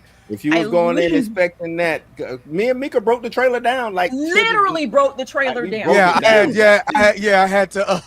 I had to go in and do the whole thing of scrubbing some of it because of copyright. Right. That trailer didn't give horror at all. It gave Terminator 2.0. But remember, Terminator itself was a horror movie. The first Terminator movie was literally based as a horror sci-fi movie. No different than Alien. You know what I mean? And then when you got to Terminator 2 Judgment Day, they flipped it and said, let's make it more of an action sci-fi movie. Mm-hmm. So that's what you got. With silly jokes. Hasta la vista, baby. No, you don't. This is like I said, I understand what Mika is saying, because it is. And that's what I'm saying. Like, a lot of people are hating on this movie and probably haven't even watched it. And if you're just hating it because based off what the trailer said, or what they said that we was getting Megan 2.0, it was going to be horror. Like even the teaser trailer had nothing to do with nothing was mentioned about horror. We just got Megan pulling up and winking at us and saying basically she was bad. And then when we got the trailer gave sci-fi action. Like it didn't even give horror at all. They even used Oops, I Did It Again as their theme song. Right. They did. They did. Almost like they were making fun of themselves. Now I will say this: the robot that they used for Amelia looks so real. Like I really thought that was an actual real person. Hold up, that wasn't a real person? No, it was a real person, but it was a real person. A real actress, but she looked like a real person. Oh, okay. Okay. And I'm gonna be honest with you, when I first saw the trailer for it, I thought that was Elizabeth Olsen because it looked just like Elizabeth Olsen. I thought that was Elizabeth Olsen too. Yeah. But honestly, if they want a sequel to Megan, why don't you just go watch Companion? No, I would have watched Companion if they did not spoil the plot twist in the trailer. I'm so glad I avoided the plot twist in the trailer. I'm like literally. That's what made me not want to go watch it, because I wanted to see that. I even told Mika, I was like, I had no idea that this was on because I didn't see any trailers. Matter of fact, all the final trailers, all of this for Fantastic Four and Superman, I'm avoiding all of that. All the little sneak peeks. I don't want to see nothing. I want to go in there freshly surprised when I walk out the movie, so I can get my honest critique. And that's nothing. I mean, that's for like those type of movies, yeah. But when we're talking about movies like Megan 2.0, where people are like, their expectation is, I want this killer robot, and then they go and see it and they're like, that's not what I got. It's like, dude, did you even watch the trailer? Because the trailer would have clearly told you this was not going to be a horror movie. Now, one movie that's coming out that I want to see that's doing trailers correctly without spoiling anything and is still leaving the audience intrigued is Weapons. Yeah. Like, they've already released like 2 or 3 trailers for that, and I still don't know what the plot is. But it looks so. But it looks so. It's good. about. So I want to go see it. Disappearing. Blue, we know it's deeper than that for kids. Running with the airplane arms. Yeah, they doing the anime run. What else? What else you want to know? Tori and his kids. They disappeared. They come back. It do look interesting as hell, though. It really does. It does. Interesting as hell. Because I'm looking at it, and I'm not knowing what's going on. And I'm like, okay, you got me. It's like, they don't have to drop another trailer for it because the movie comes out in less than a month. So I'm looking for. And let me just say this: I said they done snatched up 3 Marvel actors for this movie. Yeah, they have. They snatched up 3 Marvel actors for this movie. It's about kids. And one of them got a movie coming out in 2 weeks. Yeah, it's about kids who get trained to be assassins. That's what it's about. I mean, hold on, wait a minute. We're I would be mad if I go in and watch this movie and that's actually what it is, but I doubt it. Watch it be a whole. It's not that. I'm about to say, ain't that supply to Black Widow? Just a big flip. I hope that's not it. It looks like some creepy horror that I'm all for. I'm all for creepy kid horror. What if it's not that? That's but even psychological thriller, even a psychological film that makes me think, like, you know what I mean? I just okay. So I know certain movies. Let's just say Fast and Furious. I know that's going to be a good time. You know, certain things I can turn my brain off just for a moment, just to enjoy myself. You know what I mean? Because I know this defies all laws of logic and gravity. You know, but with a movie like that, where I got these kids being creepy and stuff like that, I kind of want to sit back and be like, "Yo, what is this? Like, give me something, make me intrigued, make me sit." Like Magazine Dreams. At the end, I was like, "Oh my God, what did I just watch?" I want to feel like that again. You know, in that movie, it's kind of giving me those vibes that I can sit back and like, man, this might be psychological. That's even better to me, horror. Psychological horror instead of gore and blood. I'm gonna be honest with you. Magazine Dreams. At first, I thought I was watching a horror movie because some of the stuff they had Jonathan Majors doing in that movie and some of them scenes was. I'm still locked in on that part where I feel bad for those. If this is a spoiler for you, you should have been seen the movie already. But that part where he got, the part where he got jumped and he drove to the competition, that one shot, that was crazy. And he still got on that stage and posed while he was all bruised and bloody. That was and then passed out on the stage. That was a wild scene. And I said that to me showed you how great of an actor Jonathan Major is, because he had that was just no dialogue. That was all just body movement. Yeah, that like was you believe, wild. like you believed that. That was wild. It was good TV. It was. But of course, I'm glad they lightened itself up though in the Donna scene. Right. That Donna scene is where it lightened itself up. Right. But yeah, it was. But yeah, it's. So when I go, I think the problem that I have now with this whole climate of if everything is woke and it's rhetoric, even the reverse of that. You know what I'm saying? Where everything is just so good. It's just, hey, how can you hate it?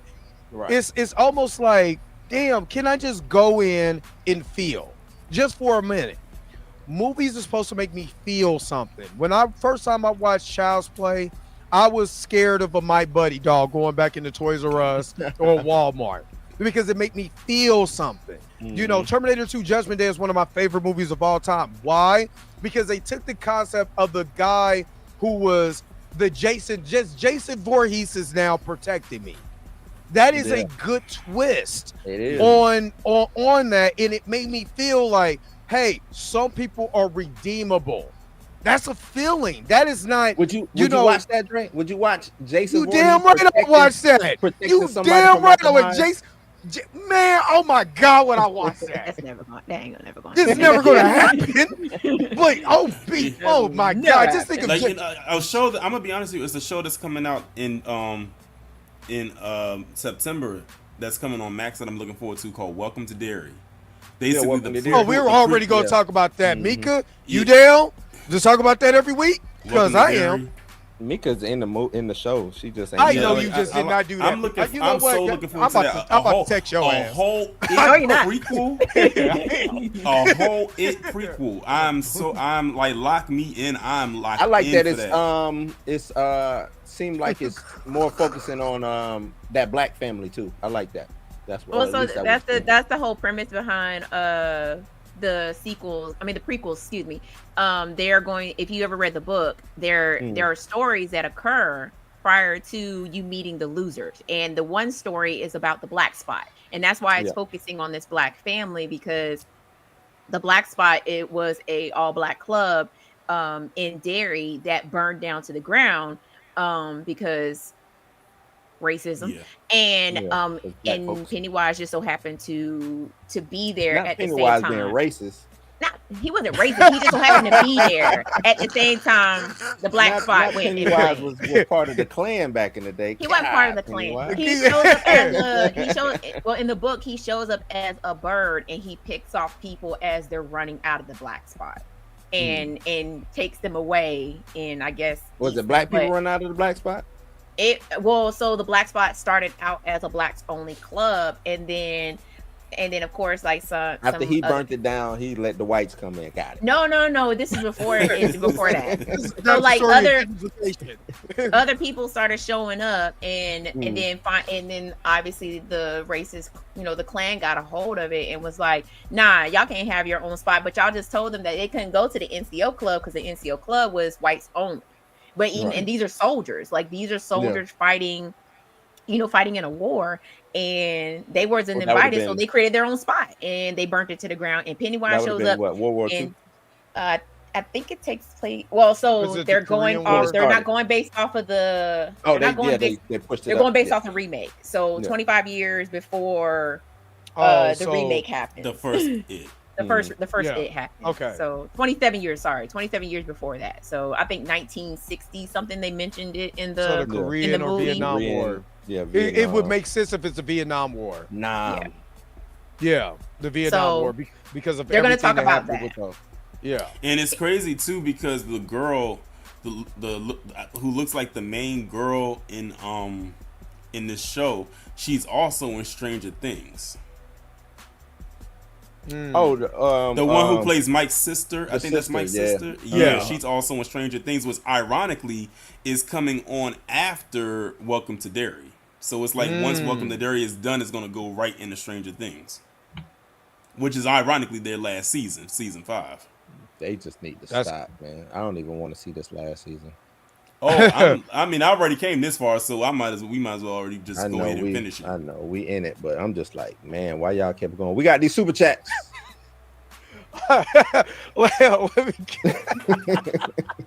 Well, I can't stand. Sometimes, I love my people, but sometimes I can't stand their ass.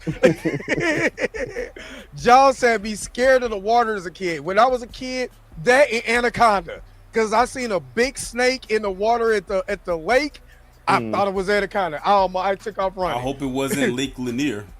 No, it was claiming life after life. Lake Lanier is a horror story all in and of itself. That was we watched that movie. Lake. Yeah, we did. It was. We need a good Lake Lanier horror movie though. That's what we need. Not one. Yeah, we really do. Not that. We really do. But shout out to Puma Lee for the $2 super chat. Let me hook him up. Gang banging, gang banging, gang banging. All right, I actually missed his earlier $2 super chat too. Says Sandman season 2 and the Old Guard 2 Ironheart. And then we also got the super chat for my people, the spoiler keys, my guys. What up? Exactly. Movies should be a break for real life, a chance to escape and enjoy. Thank you so very much. The spoiler keys, if y'all better like, share, subscribe. They are part of my list. If you go down to to the description of this video, I got a list of all the channels that I rock with. So make sure that you over here click it with them. Of course, Blue, Torian, all of them is on there. So make sure you rock with them. But let me see. You know what? I'm gonna give you this because we're gonna pause just for a minute and we're gonna come right back because I gotta cut somebody out to the blurred AF. After these messages, we'll be right back. Now you can own one of the greatest gospel albums ever On the rough side. with only giant hits and legendary stars. Biscuit. I know it's the truth about it. I love. Oh, how I love this biscuit. Oh, how I love this biscuit. It is the best biscuit. I know. We now return to the Transformers. Let me see. William Mullock. William Mullock, I do apologize. DZ needs to bring Henry Cavill in as Bizarro. And I don't know, and I don't want it to be ruined, but I hope to damn that if it is Henry Cavill, it's not. I'm saying off of Twitter, threads, all of that is Ultraman. Because I think that'd be a hell of a twist if he is Ultraman. But I got you, William Mullock. My bad, my brother. Gang bang, gang bang, gang bang. You are truly amazing. Thank you for your super chat. Gang bang, gang bang, gang bang.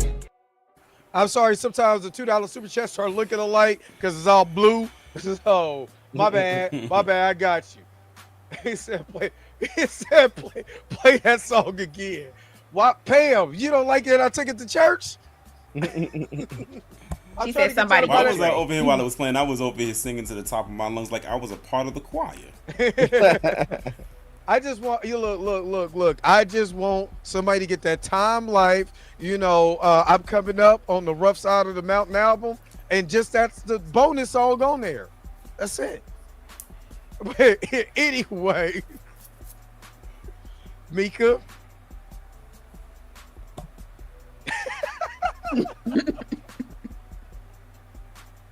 I still got to tweak that too, because I have more stuff I need to put into the edit of that to make it sound more like the Time Life thing. But anyway, Mika, finish what you were saying. I don't even know what I was saying no more. Well, are you coming up on the rough side of the mountain? No. Oh, On the rough. No. Oh man, Stephanie MC, what's up? What's up? Oh, y'all can go. My bad. I kind of like shifted everything. My fault. Did you? I was gonna talk about one of these super chats. Which one was it?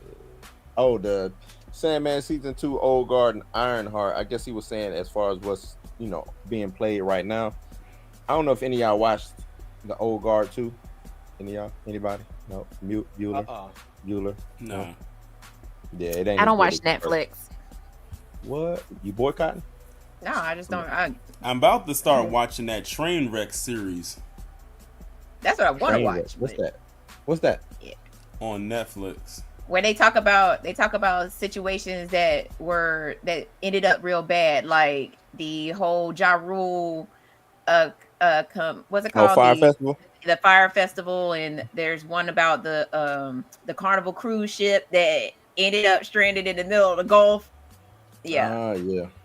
They're called Trainwreck. Oh, okay. And that's on Netflix? Yeah. What's that on Netflix? I'm tired of paying that Netflix bill for something I barely watch. I'm just being honest with you. So that's just. I've been watching my Netflix. I'm ready to keep Netflix going in our house. I'm ready to see. Well, I'm ready for Wednesday season 2 to come back. Wednesday. I like the first season. No, the first season was good. Wednesday was good. I just don't like. I don't like the fact that they be making us wait so long for these additional seasons. Like, I lost all interest in what's it called? Yellow Jackets. Like, I know the third season's out, and I don't damn. I don't care. Well, no, it came back on the timely manner though. No, it didn't. It took like 2 years for it to come back. No, it didn't. Yes, it did. I watched it. I should know. I think I know. It took a while for it to come back. I was like, when we getting Yellow Jackets back? And then they was like, oh yeah, it's gonna come out it's gonna come back this spring. And I was like, too late. I don't care. Well, here's the thing. The thing is, like, back in the day, remember back in the day, they had 22 episode seasons. They ran from September all the way through May, and they took a hiatus for the summer, and then they all came back at the same time. But then it's like once a lot of shows broke off from network television and streaming kicked up, then that's when they was like, okay, y'all can come and go whenever you want. We'll throw a bigger budget at you, but the seasons won't be as long. So now you got these much shorter seasons, and with Netflix, we'll dump the whole season at one time, so we don't have to do the residual thing. So they basically cut corners so they could not have to pay people so much money. Trash. That is true. They was talking, but it's been a lot of actors talking about that. They cut the writers' room. That was a big reason why they had that writers and actors strike. Yeah, why they had the strike. Yep. So it dropped in 2021, and it got renewed for a second season. The second season didn't premiere until 2023. Right. And then the third season didn't premiere until 2025. 2 years. Why? I thought it was 2024. I didn't watch that last year. I thought it came out last year, December. And they just renewed for a fourth season. That ain't gonna come out until 2028. No, I'm just I don't know. 2028. That's Marvel. But they literally time waited 2 years. They waited 2 years between each season. I mean, yes, I waited for the first. I mean, December to March 26, 2023. That ain't really that long. But then you finish the season, and then February 16, 2025 is when you got the third season. I still think people still have to remember that writer strike. That writer actor strike delayed a lot of, like, when you talking about production, they wasn't able just to go back to principal production or principal shooting and all of that. They literally had to sit. And then you have, once you got back to principal photography and production and then post-production, that stuff takes a while to get done. So just think, if they delayed it a year and they were in just, in just shooting, well, that now is going to move the whole schedule up a year or a year and a half, or maybe even 2. So I know people are like, oh my God, it took so long. It's because of the writers and actors strike. It really, that was, what was it, one of the longest strikes in Hollywood? Yeah. Mm-hmm. So that's why we're getting stuff so super late, in Hollywood. The strike, I think, like, it started off with the writer strike, like, at the beginning of May, and then it ran, and then the actor strike kicked in, like, in July, and then then in total, that thing ran into, like, September, maybe almost October. Because then you have to, you got to factor in that people who create CGI and all that unionized at that time, and that was a big thing because they weren't getting paid, and then the writers had to go back to the table because of AI, and it was a lot, people, ladies and gentlemen. It was a lot. So, and also too, you know how, like, on MTV they had something called the TV and movie awards on there. They usually it was always a telecast, but because the writer strike kicked in right before the show was supposed to air, they had to cancel the whole show and just give out the awards via, like, live stream or something. It would look real bootleg. Yeah. And the actors, they couldn't accept them because it was part of the strike, so they had to record themselves accepting their award and submit it, and then they just ran it like that. So the whole show ran and probably was, they didn't even air it. They just put it online, like maybe on their YouTube channel or something like that. You just watched it like that. And ironically, they have not had a telecast for that award show since then. So that's what I'm saying. A lot of people gotta give a lot of this grace because it ain't their fault. You know what I'm saying? It's not their fault. Puma Lee said, my point was everyone is watching Ironheart instead of a Netflix show. Netflix shows. Black shows are still a draw. Biggest Lose again now. Recast T'Challa Senior. You know what? Indeed. Because why? Why would they not? Exactly. I'm sorry. I'm just looking at this foolishness that somebody sent me. But let me, Puma Lee, let me take care of you. I got you, big dog, because I know what you really want. Super chat, body roll.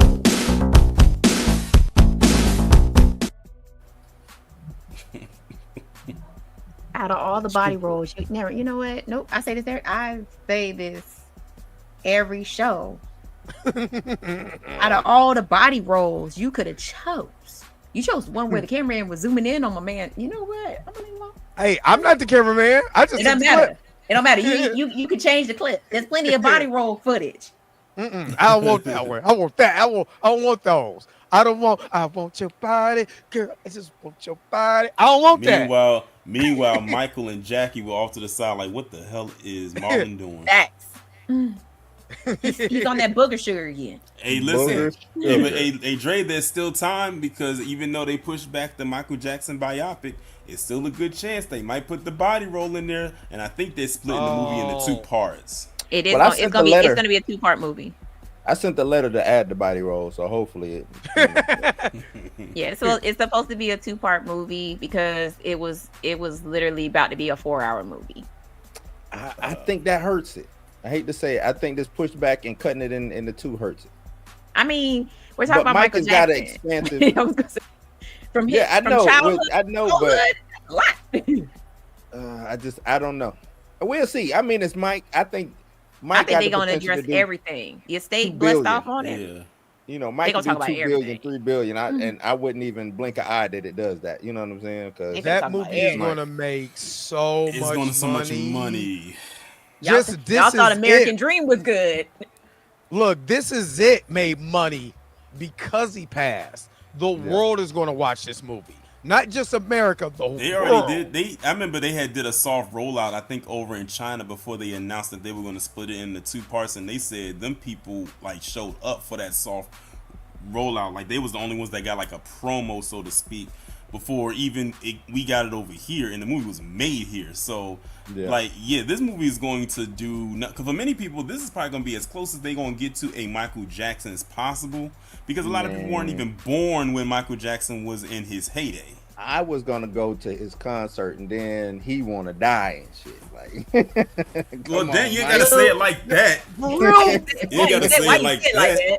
But I know same vein. Like as soon as he announced the tour, I was like, okay, how am I getting to London? Like how am I getting to London and how am I getting these tickets? Let me roll back what I said. I was gonna go and then they killed him, and then they took him out of the game. How about that? Because I believe him and Prince was taken out of the game by somebody, man. That's what I believe.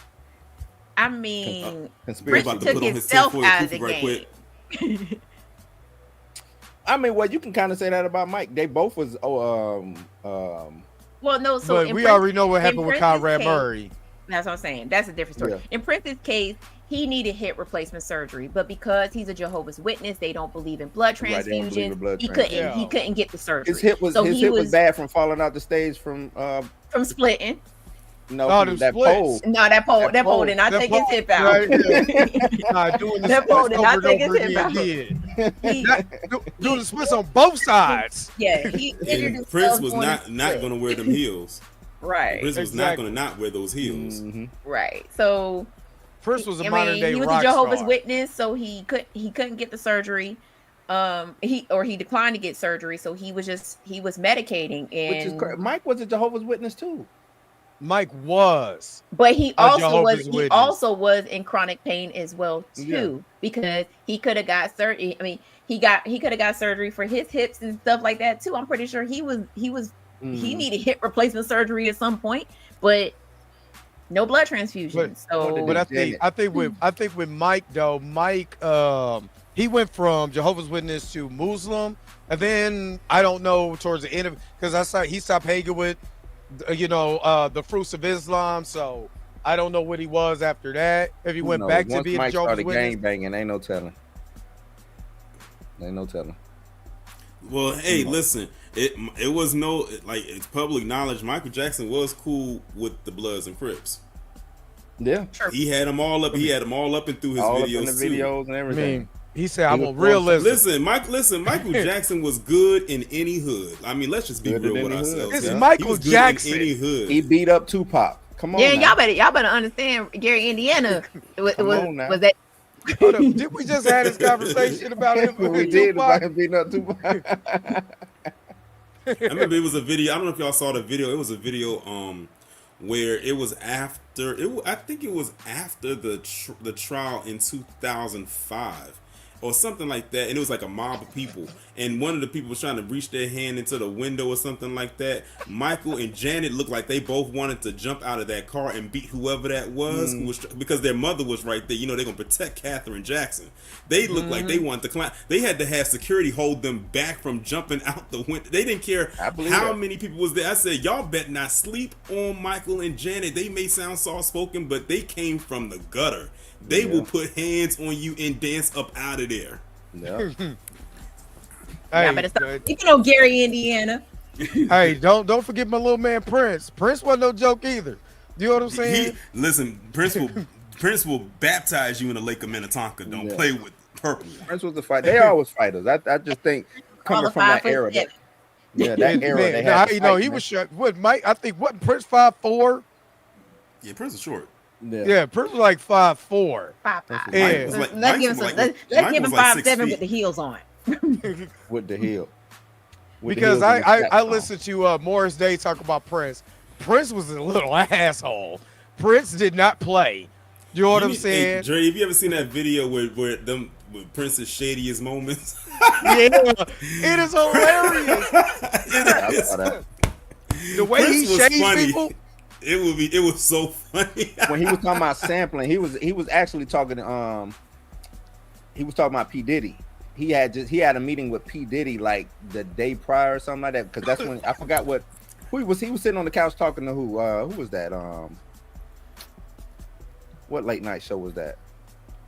And he was asking him about sampling. Diddy had wanted to sample his music, and I think I know what you're talking about. Yeah, Prince was one person that he said I will let you sample my music. However, I require something of you. You have to own your masters. Hold on, wait a minute. So he was pulling Mephisto. No, and you know what's crazy? Prince. Somebody was telling a story about Prince. Prince would do a song for you and then take the song back and do it himself. That's crazy. Oh well, he did that. Okay, so Gigolos Get Lonely too. So he did his version, then had Morris Day and the Time do their version, but still kept his version. Right. So his version is on the hidden tapes. I'm like, but he wrote it. He wrote it, produced it, all of that. He would write for people. They would do the song, and then he'd come back and do the song anyway. It's like, damn, Prince, I thought this was mine. He's like, hey, yeah. Like, so Prince would do that with almost damn near everything especially if he did it, if he wrote it, he produced. Yeah, you can have this, but I got my version too, big dog. Go ahead. I'll cover your cover. I think it was. Remember that year that Prince was on the Grammys? He had that orange leather-looking outfit. It was a shiny orange outfit, and he had his fro. This is when Prince was in his fro phase. When he got up on that. Yeah, when he had got up on the stage and he was about to present the award, I forgot for what it was. Whitney. He said. He said black music like Black Lives Matter. That was Whitney. It was Whitney. Yeah, it was for Whitney. Okay. Yeah, he started going off on the industry, you know, in how the industry was treating him as far as being an artist. And then it's funny that Prince said it first, then Michael came out and said it against Sony. Then you had the two biggest icons in black music period, but black stars saying the same exact thing. That's when you knew it was something fishy. That's why I don't understand why people go so hard for the Hollywood studios. They follow this rhetoric. I'm like, I don't get it. I think that's why I go so hard. I don't try to beef with people, Mika. I just don't understand. Why you throwing my name out there? I'm just saying. Why you throwing my name out there? Because I was looking at you. And I don't beef with people, man. Blue, I don't like Blue here. I don't beef for people. Torian, sometimes you be having me going into my villain phase. Like I think, see, Torian turned to Mephisto.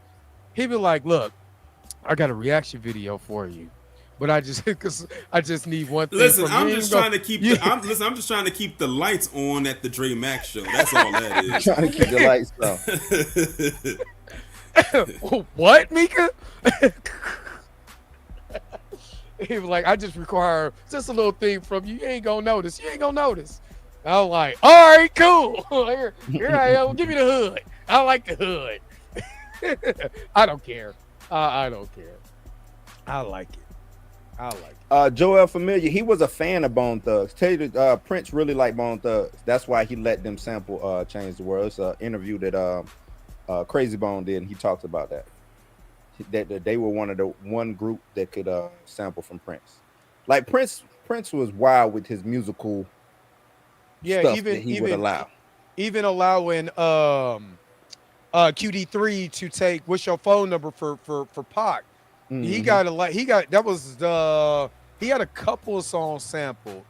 You had to be like in his he liked DJ Quick though. That's what I'm saying. Yeah, like it's he liked Quick. People who he liked, and there's some people because he was a musician too. Yeah, because Quick was a musician. If you had no musicianship, if like he didn't like Puffy because he didn't think Puffy was a producer. That's why. Like Puffy didn't produce nothing. He was like, no, you can't sell my shit because you don't play an instrument. You don't even know how to work the damn MPC3. You know what I'm saying? Like, nah, you. Nope. When he was on Tavis Smiley, you know, Tavis Smiley had a show back in the day, and that's when he had to tell Tavis. He said probably one of the most famous lines ever said by an artist. He said, "The mic is always on." Mm-hmm. He said, "Don't be accusing me of no lip syncing. My mic is live, always on." Whitney Houston was the same way. Now Whitney, as talented as she was, we knew she would shade you too. I said this woman was from Jersey. She was from the hood. And the thing is, I'm gonna ask y'all a question. I don't know about y'all, but how Whitney was a vibe when that woman was high as a kite. Whitney was a vibe. I'll never forget that time on the BET Awards back in the day, and she when hyped up that dress. And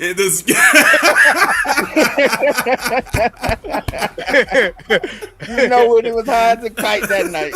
She hyped up that skirt and started skipping out onto that stage, and she said, "You better lay low."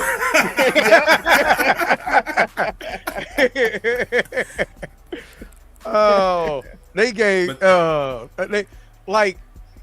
remember when the whole New Edition BT movie came out, TV show, and everybody kept blaming Bobby for Whitney. I'm like, it was the opposite. I'm sorry. Whitney been high. That ain't just nothing new. Whitney been on Booger Sugar. Just she in the Whitney movie too. They addressed it in the way. You know what? I've never seen. I'm gonna get my card pull. I've never seen that. You ain't seen that? I mean, it ain't it's not a black movie. It's a It's a no. I'm talking about the Whitney movie. I've never seen the Whitney documentary. No, I'm talking about that too. It's like the movie, it's a documentary. Are you talking about Whitney? The one they talk about literally everything. They go into her drug habit. I ain't talking about that. I'm talking about the movie. You know, what this was. The movie with What's the color? Yeah, I want to dance with somebody. Yeah, that's what I'm talking about. I'm sorry. Okay, yeah, that's what I was never seen that. I was like, that's a documentary. I want to dance with somebody goes in. Like, I want to dance with somebody goes in. They show you from jump that she was using prior to meeting Bobby. Like, and they blessed off on that. Like, they let it ride. Well, and so. But you at least they told the truth, even though I haven't seen. I might see that tonight because I ain't got nothing else to do for the week. I'm free for the week, y'all. So I'm going on the cinematic podcast. I'm going on Tori and Ray Reloaded. I'm popping up at Blue's house. I'm coming in on vacation. Man, I'm on layoff, not vacation. What? Yep, they laid off my shifts, so I'm free. I'm free, bitches. Y'all gonna get sick of me. Damn. Don't do that, Meek. Why you do? I have on my Purple Rain shirt tonight, so I'm in my Prince era. So yeah, I see. I'm just getting. Let me do me. I'm just getting shaded. I ain't gonna lie, Mister. I ain't gonna lie though. That was the funniest little dude ever. Prince. This man will come in with some assless chaps and take your girl. That's the only Negro I know who can do that. No, I'm not unemployed. I got paid layoff, baby. Stop playing with me. We 11 years down, baby. It's paid layoff. I'm free. I'm popping up on everybody. Mika, what you doing? What's crazy you ain't coming on my show. You ain't coming on my show. Yeah, I am. No, you're not. Yeah, I am. I'm like, Mika, I see you live. Well, send me a link, Mika. Send me a link. You know, I don't go live. I know I don't go live. It's game night. Those that time period created stars. Do you think we'll see something like that again? I know people talk about Drake and what's her name, Taylor Swift. Those are like the only two like superstar giants that we have in music. I think Kendrick is now in that realm too. Now, yeah, I could see him. Yeah. Just but he ain't Beyonce in there. You oh no, of course Beyonce. I do. That's not even. That's a given. That's not even. It's a given. Because as a matter of fact, she because here in where I'm at, she did her show on the 4th, and she has another one tonight. It's going on now. It's probably about to be over. But, yeah, my wife is there. Yeah, she's doing, because now she's doing stadium. I say once you do stadiums, like that's when you've really made it. Like when you can sell out a stadium. I didn't mean to leave Beyonce out. It's just because that's a given. You think that's just a given at this point? I mean, but she's been doing stadiums for a minute. She's been in it for so long. Yeah, because Beyonce, to me, is from that generation. That's why I didn't add her on there, because she, Destiny. She was a star before where we at now. I'm talking about like today's. Well, you can't be to me, you can't be a ultra superstar because of social media. You become an ultra super. It's not possible because they're all in your business. Yeah.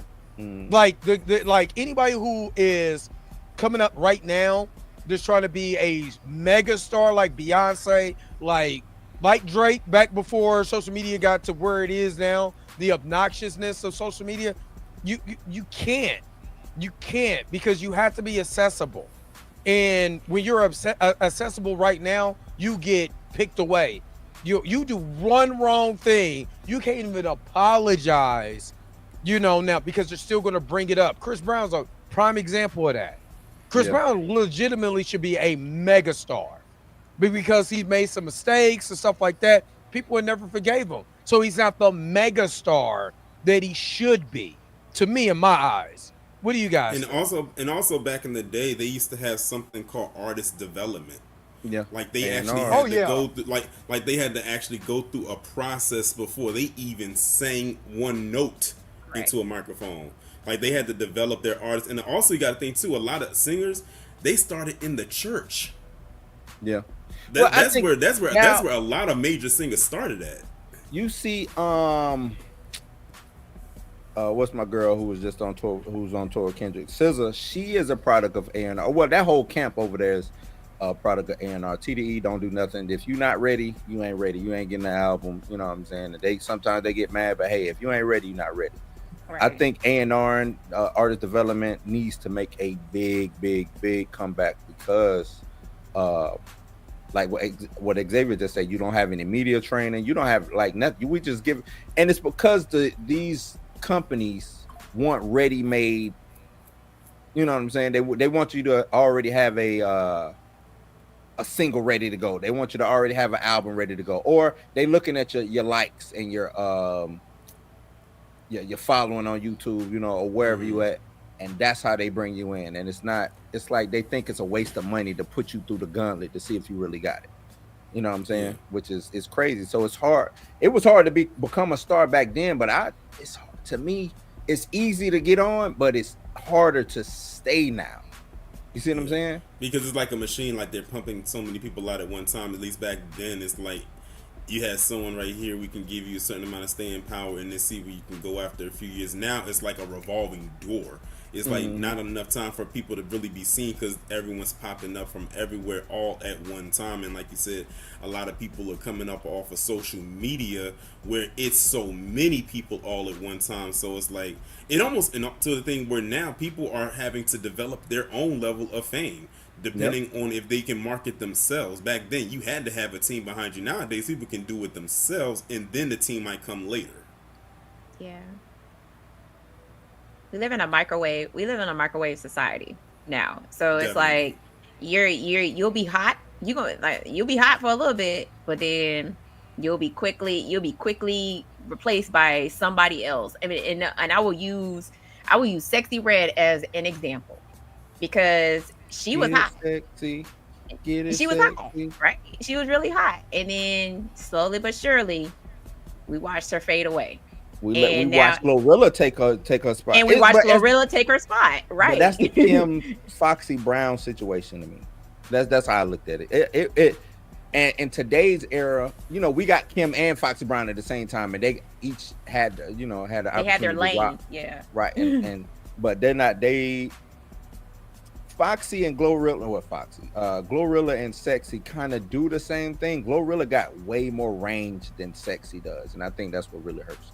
I think it's and I get it. Like you want, we're in that era where they want them to be themselves, right? But like the thing with, and Pam just said it. The thing with Glorilla is she listened to what people were saying about her, because when she first came out, like people was like, she's trash. She don't know how to catch the beat. Da da da da da. And she worked on her craft, and so that's why she became. I mean, that's why she's hot. She's still hot right now. Sexy Red. You rapping about it. I mean, granted, they both rap about the same thing over and over again, but you know what I'm saying. But not Dirty Red. But Glorilla, you could tell she worked on herself. You know what I'm saying? She got her craft better. Whereas Sexy Red was like, I'm just gonna keep saying the same thing. You know, they gonna love me because the hood gonna love me. Girl, this is not a mixtape. Stop. Yeah. And that's why Glorilla was performing at the BET Awards. Mm-hmm. And won best gospel song or whatever she won. I was like, what? Okay, all right, Glow. They must really love Glow to give her best gospel. I mean, it was where Kurt Franklin was on that track, so I know. But even you know how many rappers have done something similar? Like MC Hammer didn't get it, but you know how many rappers have done something similar? MC Hammer grew up in the church, and he just so happened to throw a gospel song on every album that he made. You got to pray. Hey, Hammer was the man. Well, and then he tried to become a pastor, and then he just went left from there. But everybody do that, right? Like, all right, man. When that career dries up, that's when they got to go back home. Like, nah, man, you ain't got to do that, bro. Make another Hammer Man cartoon. He's stupid. Man, ain't nobody trying to watch that Hammer Man cartoon now. Come on, Stanley, make another Hammer Man cartoon. I honestly do believe that Sexy Red's downfall was jumping on that track with Drake. You think so? I thought a chat saying that. I think her downfall is she just stuck. Song is trash. She just stuck. Like you just explained, Mika. Glow took everything, and what Pam said. Glow took what everybody was saying, whether negative or good, and let me write this down and work. Let me work. Yeah. All you saw was work. You didn't see her doing no rap. Because I follow her. I follow both of them on Instagram, but following Glow on Instagram is you seeing her work. You're not seeing her doing some ratchet shit, or you know what I'm saying. She is out here working in the gym, working with artists, doing stuff that you would think an artist would do. You look at Sexy Red, her own artist development. She is. Well, I think people like her, and I don't think that people don't like Sexy Red, but it's like if I put them two side by side and I'm with them for a day, I'm probably going to gravitate towards Glow because it seems like Glow wants it more, and Sexy Red just thinks she's gonna get it. If it's like Ice Spice, right? Ice Spice would turn around and just shake her ass, and that was it, right? And I think Sexy Red think the same thing for her. You see what I'm saying? Like, you gotta have more. But as the work, Kendrick has made it now to where you have to rap. You gotta have substance. You gotta say some stuff. Yeah. Hate to say it, this ain't just coming out and turn around and twerking no more. Like that's only gonna get you so far. And I mean, like I said, it's like, and I love Glorilla. I listen to her when I work out in the gym. But if we gonna be honest, like sometimes it's just her saying almost the same thing every single time. But them beats be slapping, and she's on beat now. Like you could tell she put in that work. I always like Glow. I always thought Glow had it. Isn't it true that RZA back in Wu-Tang used to be another one that couldn't catch the beat? Yeah. No, RZA could catch. It was RZA could not catch the beat. No, it was who? Silk the Shocker couldn't catch the beat. RZA was on beat. Yeah, no, RZA is there. Go listen to that first Wu-Tang album. There's some songs you be like, was it RZA? The beat's here. The beat's here, but he had his own kind of style. RZA, right, but that didn't mean he didn't catch the beat. Yeah, it just RZA wasn't was on it beat. either. I can't let you talk about the Abbott like that. RZA was the man. I don't know what you talking about. Jizza, now Jizza was one who was Jizza and Master Killer. Those two right there was like, where y'all going, dog? Like the beat is over here. Where you going? You know what I'm saying? Like those two. I don't know about RZA. I know Jizza and Master Killer. I don't know about that. A lot That's of just these like cats beat that's the just beat like at down. one time. That's just like at one time before NWA really got put on. Easy E couldn't catch the beat either. Right. No. Even with somebody repeating it, he was still off. Just saying. I don't even listen to today's rapper 6. What are you talking about? I don't listen to none of them. It's always gonna be Silk. You come in my house, it's gonna be old school R&B and rap. Silk, I'm just letting you know that right now. Listen, I the don't listen to Silk, that. the Silk I the listen to Shocker Glorilla, though. slander. He's not beating those allegations ever. That Ever. slander is valid. Okay, forever. You better go listen to Ain't My Fault and the remix. Now that ain't my fault. Oh, He couldn't even catch. I mean, the beat honestly, in a movie. like old what was the first episode? The actual Silk the Shocker album. I said yeah, he was off beat in the movie. Like he couldn't even catch the beat in the movie. Like that's crazy. The actual Silk the Shocker first album was dope, and he was on beat, but he was rapping on beats that fit him though. It was beats that fit him. So because he was young and he was in that Bay Area time period, all those E40 type beats, because he rapped similar to E40, he was on beat. It's when he started doing New Orleans sound stuff, and that beat was just, he couldn't do nothing. I can't let you put 40 and Silk in the same. No. I said E40's type of style. He was trying to be. You can't even say Earl's name next to He tried to be. And y'all better go I didn't say he was. He tried. Hey, look, I tried to be Michael Jordan, but I ain't 6'6". It doesn't mean I didn't try. Right, and I would never say Dre Mac and Jordan. Yeah, because I know I tried, but I didn't do it. But see, I was a No Limit fan, so Silk always had dope albums. I like both of Silk's the first two Silk albums. First two albums, yeah. First two albums was dope. They was Made Man, not so much. Yeah, that oh god. Just like to me, that era C Murder had the best album. To me. Nah, I gotta give Master P Ghetto Dope. Ghetto Dope. I had the original cover with the crackhead on. With the crackhead on it. Yeah. Nah, I had that. The orange. It was the orange case. Mm-hmm. Yeah, I remember that. So I'm just saying. I mean, I get it though. I get tomatoes. it. Tomato. Mika, you want to listen to No Limit? She was on her Alanis Morissette vibe back then, skating to Alanis. I didn't skate back then. I didn't start skating until like 2008. Oh, you was hooping to Atlantis? I know you wasn't hooping to Atlantis. Show up to the court, got Atlantis playing, and I would only sing. I would sing Atlantis in at karaoke night. And plus, you gotta remember that was during the time where you had to have that big behind CD changer, and you couldn't hoop and I couldn't practice playing basketball with that on my damn hip. You know you had the anti-skip. Couldn't even do it. If you had an anti-skip, you paid money for that bug. Oh yeah. Right. But I mean, I was in the military at the time, so I had it. Yeah, where you was at? Germany? You know y'all got it for the low over there. We sure did. On the economy. Yeah. Speaking of music, y'all remember the old music stores like Tower Records, Sam Goody, FYE? Oh yeah. Hurdles. Yeah, I met my prime date at Camelot. So yeah, man. I used to be in that. I bought my first CD from there. It was Crucial Conflict. Camelot. Hey, in the middle of the bar. That wasn't even my song, but okay. That wasn't even my song. What was your song on there? My song was Ride the Rodeo. I'm trying to ride the rodeo. I remember that Coochie song. Coochie, everything. It's all Yeah. how Oh shake the party, yeah, that was their second single. That's what it was. rodeo. Yeah, their second single. That's right.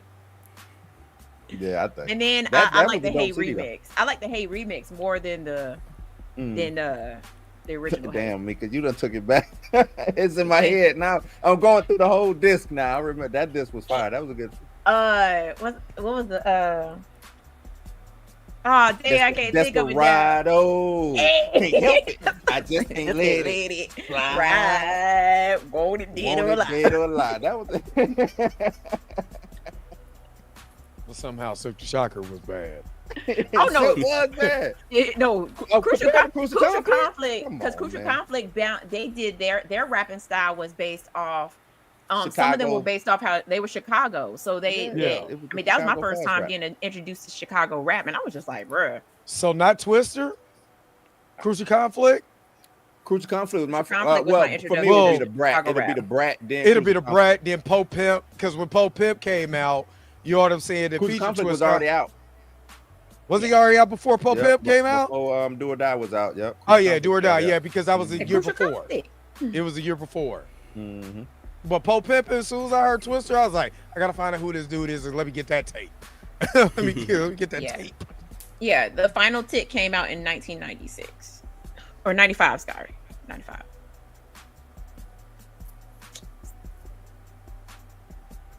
Hold up. Well, Roberta said, Denzel Washington is already an elder in the Church of God in Christ. He is in training to be a pastor when he retires from film. Who cussing? Mika? I don't care. I'm gonna go listen to Crucial Conflict when we get off of here. Hold on, let me get you, Miss Roberta. Gang bang, gang bang. Gang bang. You are truly amazing. Gang Thank you for your super chat. Gang bang, gang bang.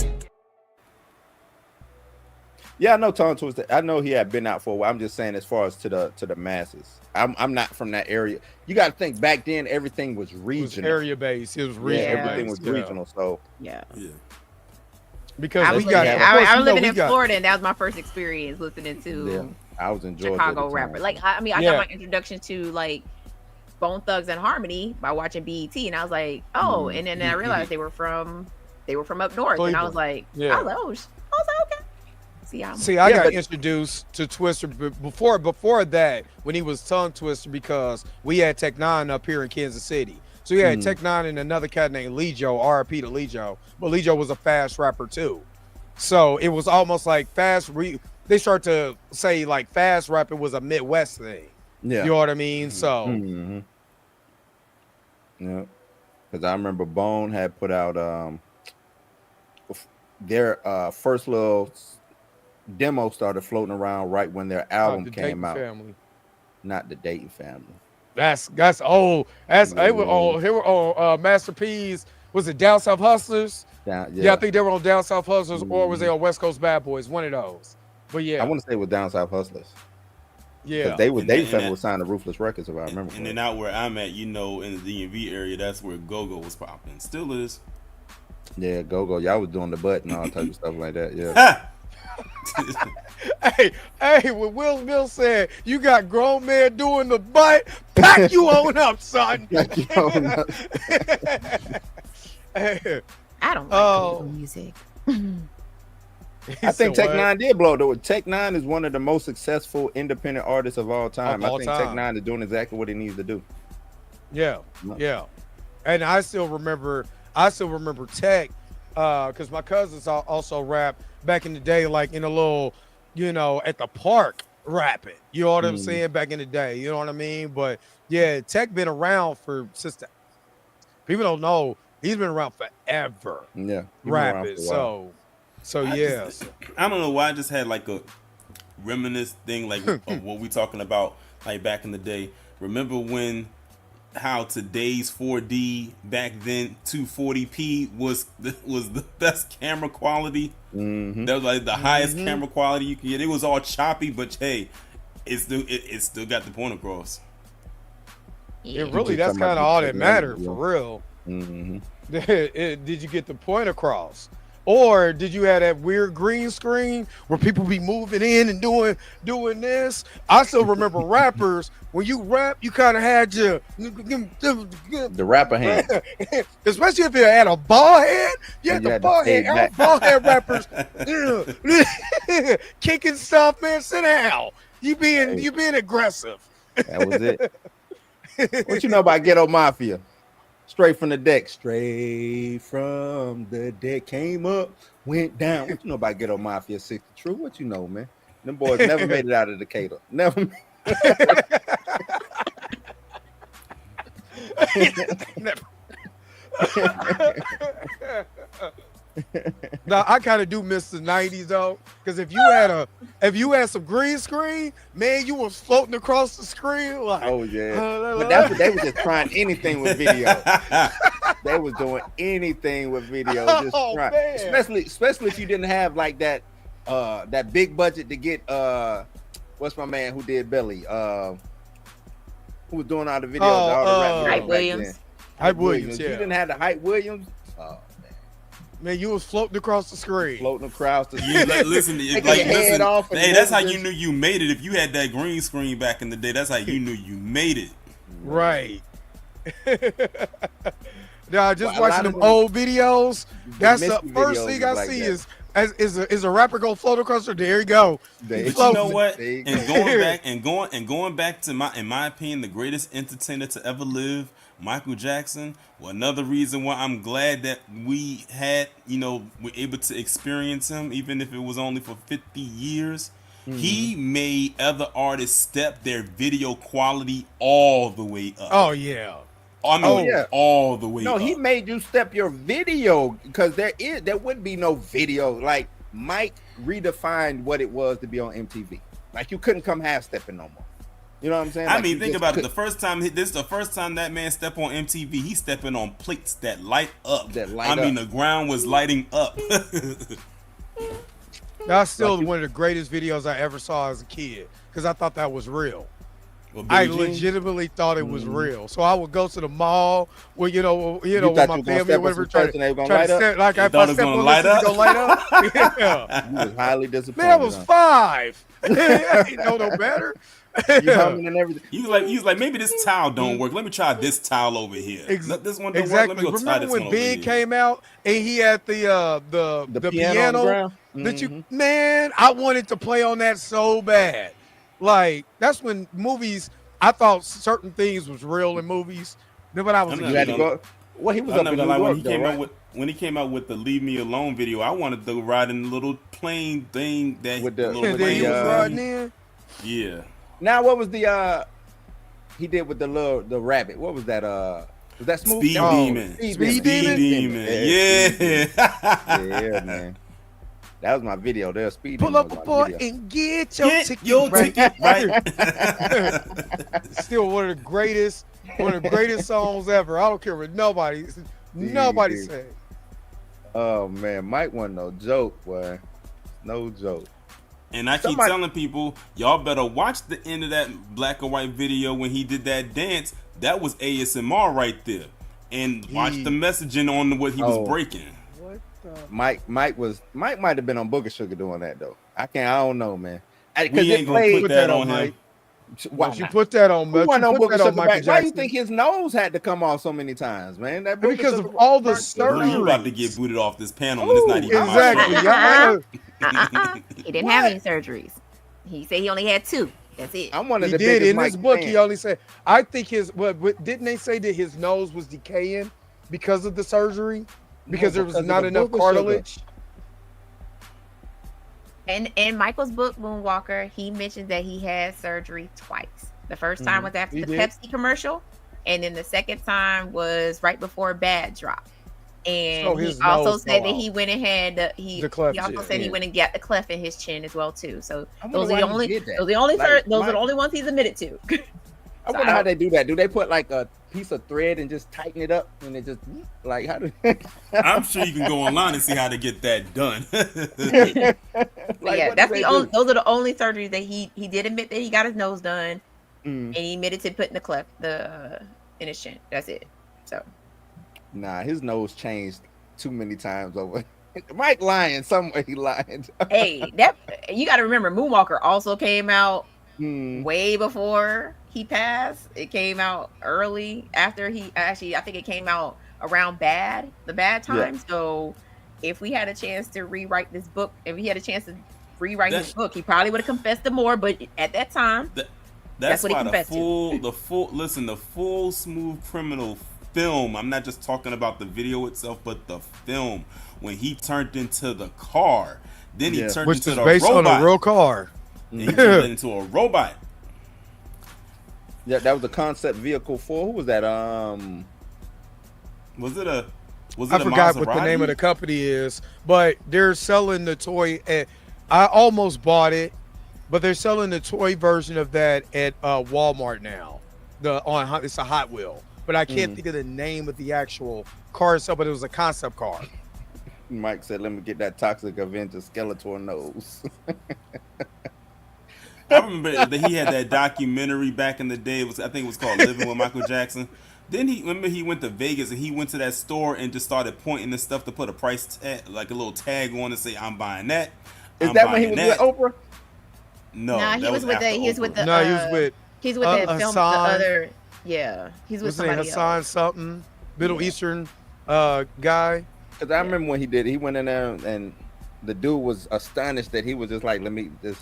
Yeah, it was that one. Like he went into a store. It was like a store that had a bunch of antiques in there that was like no less than thousands of dollars per antique. Because they're trying to because they're trying to push this narrative that Michael Jackson was broke. He said, "Oh, you think I'm broke? Well, let me hold my bank vault." This man went right to that store and just started pointing. He says, "I want that. I want that. I want that." That man bought up like half the store. Yeah, let me retract the Oprah because I don't think he liked Oprah, because when he did go on Oprah and Oprah was trying to interview him, he just started breaking out in the song. I don't think it's the fact that he didn't like Oprah. I think he was like, "I don't want to do an interview right now." She was like, "So Mike, what?" And he was like, he's like, "Sometimes I just think about the beats." Yeah, and she was like, "Yeah, that's a good beat." But Mike, and then he started revving it up more. He just got louder and louder. He was like, "Oprah, shut up! I am in creative mode right now." Like she didn't know what was going on. Yeah, he was fresh off that Dangerous album. Dangerous. That's when Michael Jackson was in his New Jack Swing era. He linked up with Teddy Riley, and it was a rap. Yeah. And Teddy Riley was like, "Why do you want to do New Jack Swing? That's kind of over with." But Mike, they say Mike was always trying to be down, and I don't want to use down like that, but try to be in the now. But he was so big that sometimes he would catch a wave kind of late because he was on tour for 20 years off of Thriller still, you know what I'm saying? So it's like it's hard to really catch up with. Like, think if Mike was Mike now, and he'd probably be looking for like Pharrell and Swiss Beats to do an album or something like that. I'll be damned. Pharrell did a beat for Mike. Yeah, he did one on Invincible. I want to say it was the Invincible album. Yep. But that's what all I'm just trying to say is he kind of be whatever that wave is, the sound is, he might be a couple years too late. And you know what? Because it was Michael Jackson, people didn't care. They were just glad he was there. Yep. The story is that even though he later came back and did music with Michael Jackson turned down the Justified songs that ultimately went to Justin Timberlake. Yeah. So he didn't want to do Like I Love You. I was like, dang. I don't think that would have sounded good. JT did a good job. Rock Your Body, like. Yeah. Now you can tell that was Mike influence, though. You can tell all of that was Mike influence. I mean, but I just don't know if you think. My bad, Tony. You think if Mike would have did the Justified album, it would have been better than Justin Timberlake? Hell no. Because the whole Justified album isn't just Pharrell. It's also Timberland as well too. So I mean, him turning down. I mean, I could hear Mike on Rock Your Body, because that's a dope song. But I cannot hear Michael Jackson on Let's Take a Ride. Right. Like I can't hear him on that, or I can't hear him on Like I Love You. Like I Love You that was totally a Justin thing. But I could totally hear Mike singing Rock Your Body. because it was in his scope. That was right. And what I also liked, and what I liked is that, in case y'all didn't know, Michael Jackson, when he was recording his Invincible album, right across the hall, Brandy was recording her Full Moon album at the same time because they came out a year apart. And Michael did background vocals for one of her songs on the Full Moon album, and she did background vocals for one of his songs on the Invincible album. Like, you gotta really hear it. Like, if you listen, you can hear their voices come through on the songs, which I think is dope. Because as big as Michael Jackson was, he was not above doing background vocals for certain artists. Nope. I mean, he did it for Rockwell. I'm gonna. He wrote that song. He wrote listen, that song. As far as I'm concerned, that is a Michael Jackson song featuring Rockwell. Yeah. Because nobody really knows Rockwell's parts like that, but as soon as they hear, I always feel like somebody's watching me. Yeah, every time I hear that, So Bilko, he also, my bad, Mika. He that Noriega beat that he also wanted or either he wanted or turned down was the Super Thug beat. What? Yep, he turned that one down too. Yeah. I can't hear Michael on that. Like, stop it. I don't want to hear Michael on that. You gotta go watch piece by piece and why Noriega did the what, because that was he would do the what, and then be like what, two, what, and then Pharrell was like, keep that. That's the hook. And that's how we ended up with what on Super Thug. Okay, so I had to Google this because I saw it, and I wanted to confirm. But Michael Jackson is on the background vocals of Jay-Z's "Girls, Girls, Girls" Part 2. It's been confirmed that he was singing the Part 2. Well, he did bring him out song. on Summer Jam too. Jay-Z did bring him out at Summer Jam. What was that 2002? He brought him out. And the crowd like legitimately lost. Yeah, I want to say it was 02. Yeah. Someone found that footage and put it online a couple years ago, because the thing is, up until that point, everyone only heard about it, but they never saw it. No, so that was 01. Someone found that footage and put it online a couple years ago, and that crowd went crazy. And the thing is, Michael Jackson wasn't even performing. He just came out on stage and he said, "What's up?" and left. And people went crazy because, like, it's Michael Jackson. I mean, like, for many people, they never seen him in person. So he came out there. They said he probably got the most applause out of everybody that was there, and he didn't even perform. Yep. Come on, man. Mike wasn't no joke. I don't think people understand People don't understand Mike, man. I was talking to some, is Ty still in here? I was on Ty's Twitter joint, and I was talking to Michael Jackson, and they was kind of poo-pooing on Mike. I was like, y'all really don't understand what Mike could shut a whole city down. That's how bad Mike was. Let Mike come to your city. They would shut down malls just so he could go shopping by himself. Mike didn't play no games. He had to dress up in disguises just to go out in public so he could. Some of his disguises are hilarious and horrible. I think he did it on purpose though. And that's how we ended up with Ghost. That's how we ended up with Ghost. Yeah, because of his disguises. I feel like people don't put enough respect on Ghost because everyone sees it as the sequel to Thriller, which it kind of is. But Ghost was actually pretty good. And fun fact about Ghost was actually supposed to be a song on the Addams Family soundtrack, but they scrapped it. And put Hammer on that. But they put it out on his History album. They just not History, his Blood on the Dance. Was it Blood on the Dance Floor? Yeah, it was Blood on the Dance Floor album. Poor little Tink Tink. But it was still good. The choreography he did in that was so good and so crisp and so clean. But that's because Michael was a perfectionist. Yeah. Was that an album or was that like just a collection of songs? Because what, Blood on the Dance Floor? Yeah, Blood on the Dance Floor. No, that was an album because he released Blood on the Dance Floor. Yeah. Well, I know he released it. I'm just saying, was it? Do y'all count it as an album? Because it don't. How many songs was on that? I think it wasn't that many songs on that one. I think it's like 6 or 7 on that one.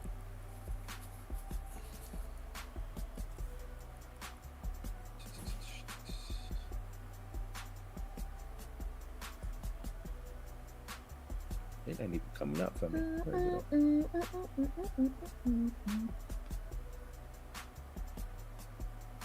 One of my favorite live performances of Michael Jackson was during his Bad tour. I think it was at Wembley when he did Lovely One.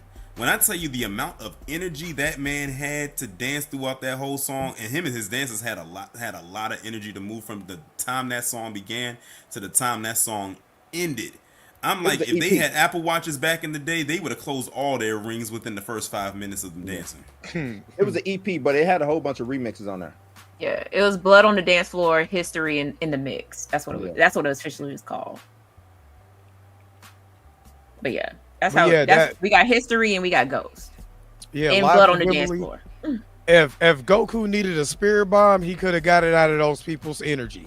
Like, lend me your energy. This man literally could pop up out of the floor, just stand there, and they're going crazy. He's just standing there, and then he turns his head, and they get even louder. I mean, these people are fainting before he even sings one song. Could you imagine paying all that money to see Michael Jackson, and all you saw was him standing on stage, and the next thing you remember is you wake up in the back of an ambulance? Yeah. How'd it get here? Girl, you died. He killed it, girl. He killed it. Oh, I knew it. That was $600. But back then it wasn't $600 to go see Michael Jackson. It wasn't. I mean, today's standards, yes, it would cost you about. It would cost you a couple thousand just to be on the floor. Yeah.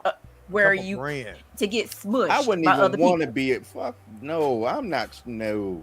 If I'm going to see Mike, I'm gonna be up in the stands where I can sit in my chair and be comfortable. Right.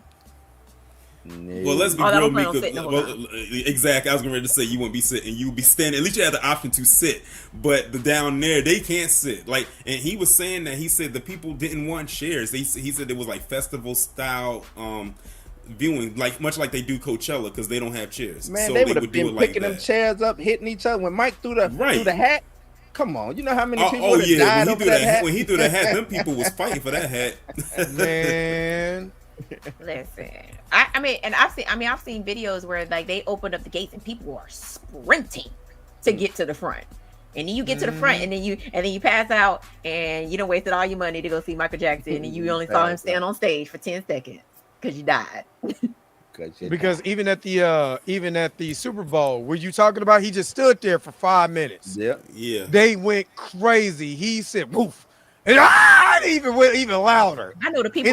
People was like, I know. He better start performing. They was soon. not about to get Mike off that stage. What they were gonna say? Wasn't. Mike, the Bills are ready to play. Like, no. And then Godfrey, they gonna catch these cramps today. Yeah, Godfrey even said that he was like, Michael Jackson saved the Super Bowl. How many times have black people saved something? Yeah. So what? Didn't Living Color save the Super Bowl?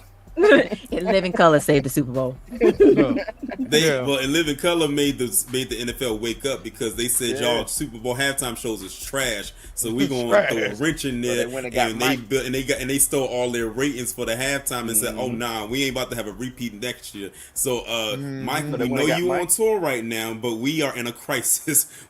We don't want to have what happened last year. Right? Yeah, and the rest is history. The rest is history indeed. Yep. They weren't gonna pull Mike off that stage. Exactly, Junior. He saved. Yeah, he was the first artist on MTV, the first black artist, I should say, on MTV. I ain't gonna say he saved MTV, but he made MTV what it is. I would say he made MTV because MTV was playing videos. MTV wasn't playing black videos. Like they just played. Yeah, they didn't play black music. Right, but he made it. If MTV owes Mike for what they are today. Yeah, because I would never seen. I would never see. I was about to say I would never see Run DMC's Christmas song without Michael Jackson. Speaking of a Jackson, YouTube owes Janet a lot. In Hollis, Queens. Where, like, YouTube how owes Janet a lot because when the wardrobe malfunction happened at the Super Bowl, people wanted to keep seeing it over and over again, and the people who made YouTube accredited their creation to that incident. Well, I guess back then that was something, but it wasn't even nothing. If you go look at that, I know CBS phones was ringing off the hook when that happened. Oh, Justin Timberlake act like he didn't know what was going on. Yeah, listen. I feel I like will never forget when that happened. It was all part of it because I think so too. Randomly had it jeweled and covered up. Yeah, it was covered up. It was covered up. Just that part. I kind of wanted to see the other. I'm just other saying, side of it. if it was an accident, she wouldn't. It wouldn't have been. It wouldn't have had no jewel on it. It would have been out there. We'd have been like, there wasn't no reason for her to have that with what she had on. Wasn't no reason to have that. I think the light. I think whoever was in charge of the lights for that portion of it failed. They missed their mark because the lights was supposed to cut off as soon as he was ripping away, and then we would have never seen it. But whoever was working the lights that day was like, yeah, so Terry, oh snap. He was betting on the game. That's what it was. Betting on the game. You missed your cue, man. You missed your cue. Now the other story I heard was that it was something she had, because if you notice the outfit she had on, it was a leather outfit, but it had like where her chest is at, it was like a red bra or something like that. Yeah. And the thing is, the leather part was supposed to come off, and the red bra was covering her breast, but it pulled off both of them. Because if you look at Justin's face, he was looking shocked too, like, huh? So, I watched it a couple of times. I was gonna say I've watched it a couple of times all too. did. And I didn't see the shock on his face. I didn't see shock on his face. And he looked like it was part of the show. Even if he had ripped it, right? And he had ripped the bra too. Do you know how much force you have to have in order to rip a bra? Right. And she didn't move like it. It was like snaps. Like, because if that was, she didn't move at all. Like, she did her part. Justin came over to her. They was, and he did that, and she didn't move. It was what I didn't like though was that she caught all the hell behind it, and he didn't. Yep. I mean, I feel like in that moment, Justin should have stepped up and said, "Hey, you know what? I messed up too." Like, I mean, but he didn't, because he was still trying to protect his bubblegum self, but he also had just dropped Justified as well too. So he was trying to he was like, "Hey, I'm trying to save face over here." And if she's taking all the blame right now, but I feel like that was a disservice on his part to not jump in and say, "You know what? We both messed up." Like, it was a part. It was a part of it. Her career took a hit behind that. Yeah. I don't think her career took a hit behind that. Oh, it took did. It took a slight hit. Yeah. Like, she literally, she ended up getting she had an album that was getting ready to drop, and they didn't push it because of that. As a matter of fact, she ended up getting a ban from going to the Grammys after that for a while. When did Janet, that So Def album that Janet did. Yeah. And to this day, a lot of Janet Jackson fans still don't like Justin Timberlake because of that. Like, they say all these years passed, but you really never gave a true apology, so to speak, about it. Right. Like, if he would have just stepped up to it and said, And what's his name? The former CEO of CBS, Les Moonves. He got a lot of nerve to do what he did, because a lot of skeletons fell out of his closet years later about some shady stuff he was doing with some of them women. That was that's why he's not the CEO anymore. If y'all familiar with the woman Julie Chen, that's her husband. Julie Chen, yeah. And I think she caught the most of it because that was Sexy Janet phase. So she was, all about showing off her body, and she had put in that work, and she wasn't Lil Penny anymore. She wanted to prove a point. Listen. If we want to talk about something, Mika, do you remember the Velvet Rope Tour special on HBO back in the day? Yes, I do. And that's why I said that's probably the reason why she caught so much heat, was because she was already being looked at as that. Yeah, she was being looked at as her album cover was her with somebody covering up her titties. So, like, this would have been what is that? The Demita Joe album? No, her Janet album. No, he's talking about the album that came out after the Demita Joe album. Demita Joe didn't do that well. And it was still a good album. That's the crazy part. It was still a good album. It was just the optics. Yeah. That's she hooked back. She hooked back up with Jimmy Jam and Terry Lewis for that album. Man. That's the time when she was dating Jermaine Dupri. That too. That kind of knocked her career too. So it was like, you letting this little ugly Stop it. They was, you know, I ain't lying. Dre's not lying. Dre is not lying. That I ain't remember not a lot They of people was looking saying at Janet with him. real Like that's literally what crazy. people was saying. That's how people was Yeah, saying. they was looking at Janet real crazy for letting Jermaine Dupri knock you. Yeah, what they said was like they were trying to say that he was like the rebound guy to help her out because of what she was going through at the time. Like she didn't really love him Rebound like that. from who? But I think they actually was really loved each other. They said the reason that they broke up was because he cheated on her, and that's what made them. And then we were really because like, they were together. Because they were together much longer than people thought they would be together for. Oh yeah, Demeter Joe didn't do that good. Nah, neither did that's just the like one that, that's just the album that he produced didn't do that good neither. Which that's was, just like when All For You. 20YO. No, 20YO. Which was the next album after Demeter Joe. Yeah, 20YO didn't do good. Yeah, see, all of that was stemmed from that Super Bowl incident. But that's what I'm saying. Like when she did the Super Bowl, what Super Bowl was 2004? You said, Blue? Yeah, 04. So we way past Janet. We way past All For You. Oh yeah, she was on the down. We But that's way what I'm saying. past Velvet Rope. I don't think that hurt her because I just think she was on the downswing. And she was trying to find her. She was still Janet because she's a Jackson, right? But she was trying to find her second win. Or would that be? No, this would be her third win. Would this be her third win? Second win? Nah, she had 7 albums under her belt by the time she did the Super Bowl. Right. But I'm just saying, because most artists, you got your highs and lows. That's all I'm saying. And yeah, her highs was Janet album, Velvet Rope, All For You, and then the Super Bowl incident happened, and then that's when she fell. Yep.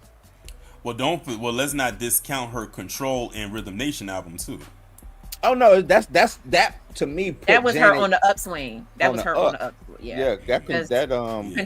Control was like the start. Rhythm Nation kept carrying her, and then Janet skyrocketed her. Yeah. Yep. Rhythm Nation was that. Woo, that was geeked up, boy. Rhythm Nation. I can't tell you how many. I can't tell you how many women and girls was dressing like her for Halloween and still are with that same. That's a classic fit, though. It is. That's how I forgot Design of a Decade. Forgot about that one. Oh yeah, that was her greatest hits album. Yeah, and then she released Runaway and 24 Play, and The Best Things in Life Are Free on that one. The best thing, I remember that on the Mo Money soundtrack. Mm-hmm. And you know what's so crazy? I now know what. I was so shocked to find out what the 1814 stood for in Rhythm Nation. I said, "Oh, that was real clever." The Rhythm Nation, because R is the 18th letter in the alphabet, and N is the 14th letter, so 1814. So I was like, okay. Rhythm Nation. That's something you knew you learn every day because I didn't know that. That's the first time I heard that. I didn't know that. Didn't know that. I saw her on tour though. She still put on a dope ass tour. I mean, she came to my job a few years ago, and she still does a good job. Yeah. She still do a good job. She still can. I'm like, Janet. What Janet? Like, what? She's about 69. Like Janet is or near it. She's 59. 59. Yeah, I'm about to say. Yeah, so I think she'll be 16. She'll be 60 next year because she's a Taurus like me. May 16th, 1966. And come to think of it, come to think of it, the shade. Katherine Jackson and Jackie Jackson are born on the same day as me because they both share the same birthday. Imagine mother and son sharing the same birthday. You ain't celebrating nothing. There's a lot of famous Tauruses because Chris Brown's birthday the day after mine, May 5th. The Rock's birthday is the day before mine, May 3rd. Or is it May 2nd? It was one of the two. I don't know. I only have one birthday twin. Look, I share a birthday with Serena Williams. And who's in front of me and behind me? Will Smith and T.I. So one over explains himself, one under explains himself. And we're like, entanglement. And then also we got one for me as far as a Taurus. We got someone at the tail end of the line right before Gemini kicks in, and that's Brother Malcolm, May 19th. Brother Malcolm. So he was what can I do for you today, Brother Malcolm? On the cusp. What's good on? Hey, listen, don't sleep on them bean pies. I'm good. Bean pies are good. I don't know what you're talking about. Bean pies are so good. For those of y'all out there, y'all ain't lit. Oh, thank you. Bean pies are good. Hold up. So I just wanted to just throw this in the air real quick, and I might put this on X. I put X up here, but this is what Fox News has said, and I had to respond to this. Super woke News. Super woke displayed on Fox News with Jesse Waters joking that MS-13 is written on Superman's cape. Absolutely disgusting behavior. They put super woke, iconic hero movie to embrace pro-immigrant themes. Not did they read the whole? Did they read the whole quote? Because look, people, and that's why I said people want to repeat the rhetoric. Pack you up. Get up out. Pack him up, son. For anyone that don't know who Jesse Waters is, I'll just say this: he's the guy that replaced Tucker Carlson. That is all you need to know. Yeah. Boo, pack him up, Tucker Carlson. So you know Tucker Carlson. He is his replacement. Oh, Tucker Carlson out here. Tucker Carlson out here. There he is. I was about to say, he was taking names. He packed up what you call it. Yeah, Tucker interviewing everybody now, calling folks but out. No, but he going straight for the jugular. Like he ain't on Fox News no more. I'm telling you. I be like, I've been missing out on Tucker. What Tucker been going in like? But he wasn't doing that on Fox though. Yeah, he was like, I ain't on Fox News no more. Ted Cruz, you gonna answer these questions? That's just like Dunn Lim. Once they all left whatever respective companies they was on, and you get to see them what they really think. Like I'm waiting on Joy Reid to have her moment because I did not like Joy Reid on MSNBC. Not like her. Not Saturn rings. Saturn. You know I got to because her neck. I call her Joy Saturn rings around the neck Reed. I got a nickname for everybody. I did not like her on there. I didn't. I just didn't. Cause she, I don't know. Y'all laughing because now y'all thinking about like, wow, that woman do got some rings on them. To her neck. Now that I haven't paid attention to her neck, all I can think about now is what her neck looks like. You talking about not Saturn rings? I mean, soon as you said rings around the neck, Reed. The neck, I see it, but that's crazy you said that. Yeah, I got a nickname for almost every. You know how black folk be. We got a nickname for everybody. That's crazy. Arpico, you are right. You are right. All right. It's coming. It's coming. If they do, if they go all in with the X-Men, yeah, it's gonna be crazy. I want to see how are they just gonna stop like an X-Men, because I mean it's about a race of people. You can't help but be political with it. You know what I'm saying? So I would argue and say that X-Men is probably one of the first comics out there to really, I guess you can say, go in that direction. I mean, they kind of had no choice. Yeah, no, there is no choice for that. You gotta do that, and that's what I'm saying. Like with the X-Men, I don't see how there ain't no way around. Look at when the X-Men came out. It came out during the Civil Rights Movement. I mean, it couldn't get much more blatant than that. Yeah, absolutely. But we gotta go ahead and do this. Yo, the sign is real simple, B. It says wrap it up. Wrap that up, B. Cause we going on 3 hours. I woke up and I ain't ate. I ain't nothing. Oh, I know what time it is. Blue and Draymond know about to say. Y'all know what time it is. It's Ovaltine shot time. Look, I'm glad I'm not included in this conversation. Look at God. Only do it. Only God can do it. I'll take an Ovaltine shot right now if I can get myself. Ovaltine. You know what? I'm gonna do an Ovaltine commercial for my little break. Like I drank out the little thing, I'm gonna do Ovaltine commercial. All right, we're getting ready to wrap this thing up. You said, "Oh yeah, can I get a cinematic nightmares?" Excuse me. Say it slowly. Excuse me. Cinematic Nightmares podcast. Cup. Nightmares. I did say that. Cinematic Nightmares. The cinematic. Cinematic Nightmares. Can I get a Cinematic Nightmares Not cup? Hawaiian. Can I get a Hawaiian sweet roll cup? for Mark. You playing, you're gonna end up with one. Hawaiian sweet roll cup. Nah, it just be a Hawaiian. It's gonna be one roll on there. In Japanese letters. They taste the biscuits across the top. Taste the roll. Why is that song stuck in my head? Like sometimes I just be randomly walking around saying, "Taste the biscuits with the honey sauce." I just be randomly just start singing. I blame Dre for that popping up on I appreciate it. On my Instagram. Dre and his honey biscuits propaganda that he's out here pushing. Good. I love it. Matter of fact, if more biscuits can be sold because of me, thank me later on. I sold the biscuit industry. Talking about KFC biscuits, dude. I know. So if more they just like taste a bit. If you can't get to KFC, get some Churches. If you can't get to Churches, get some biscuits. I think what's crazy about it is the fact that there's so many versions of that song. Like you got the dance version, you got the gospel version, you got the elevator music version. I'm ready. I'm ready for the hip hop version one. Look, keep playing with me. I'm gonna get Toaster and Moose on the track.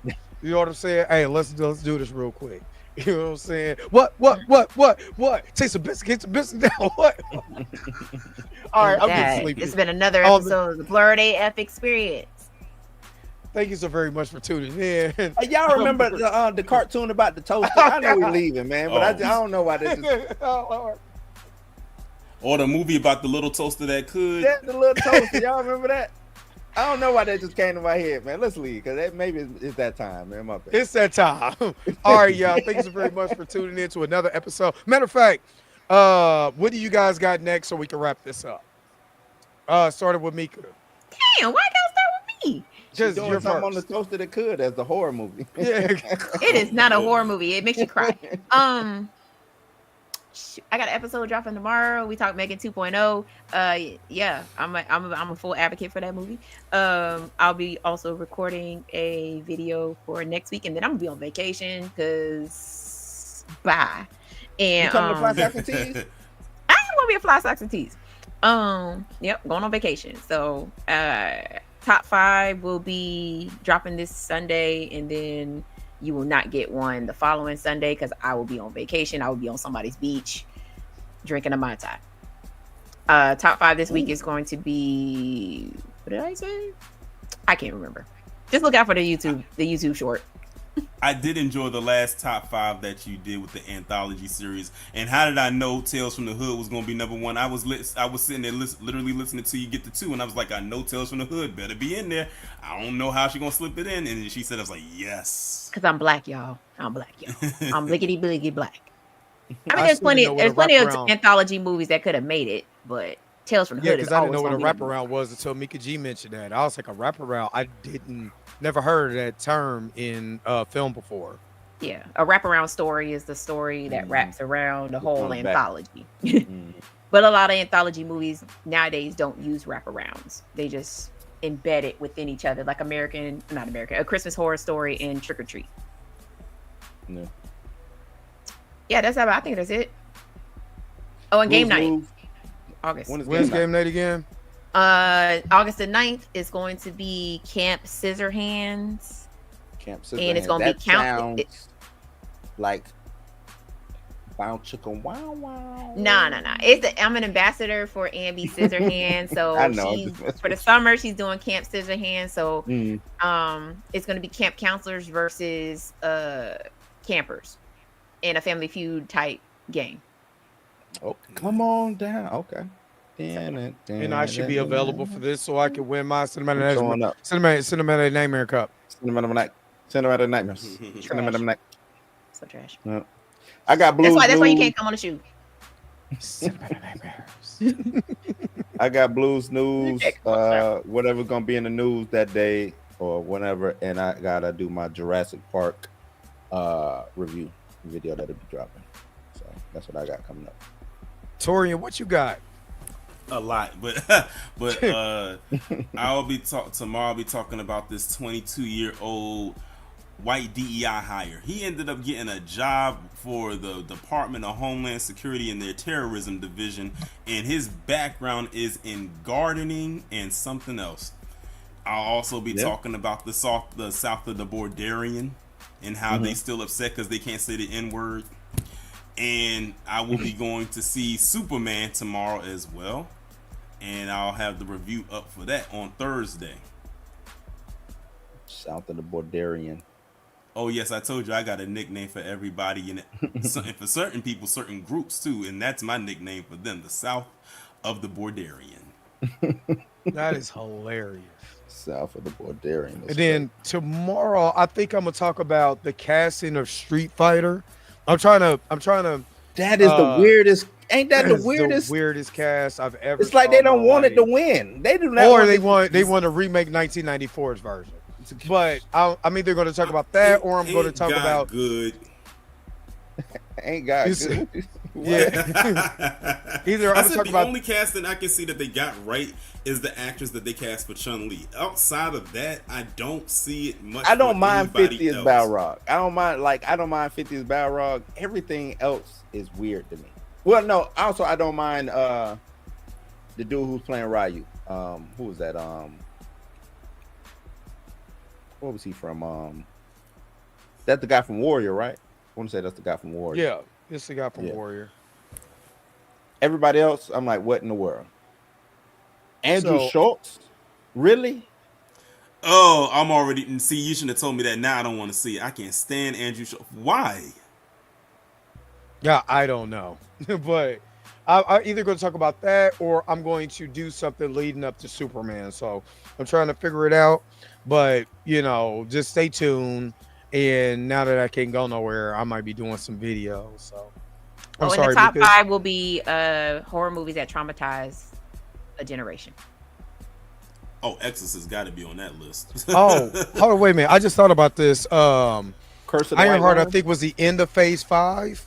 Yeah, I believe Ironheart was the end of Phase 5. The end of Phase 5 where I might do my top 5. I might do a video for my top 5 MCU projects out of Phase 5. So. Oh, and Dre, I have 2 videos that I'm uploading on Tuesday. Oh, I got that reaction video too. I forgot. But the 2 videos I'm uploading on Tuesday, I actually want you and Blue, if you can, to react to both of them. Trust me. All right. On this. All right, just already know. Send it to me, and we go from there. All right, so that's it. That's it for me. For Mika G, for Blue, for our guest Toria Ray Reloaded. This has been a Blurred AF. Thank you again so very much for tuning in. Don't forget to like, share, subscribe to each and every one of our channels, and don't forget to hit that bell notification so you can never miss one of our videos again. Until next time, I'll let you guys later. Peace and vibe power, man. We got to get up out of here. I am hungry. Tell them what to do. He said what? I said tell them what to do. I'm not telling him that because Diddy just got off. I ain't telling him that. All right, y'all.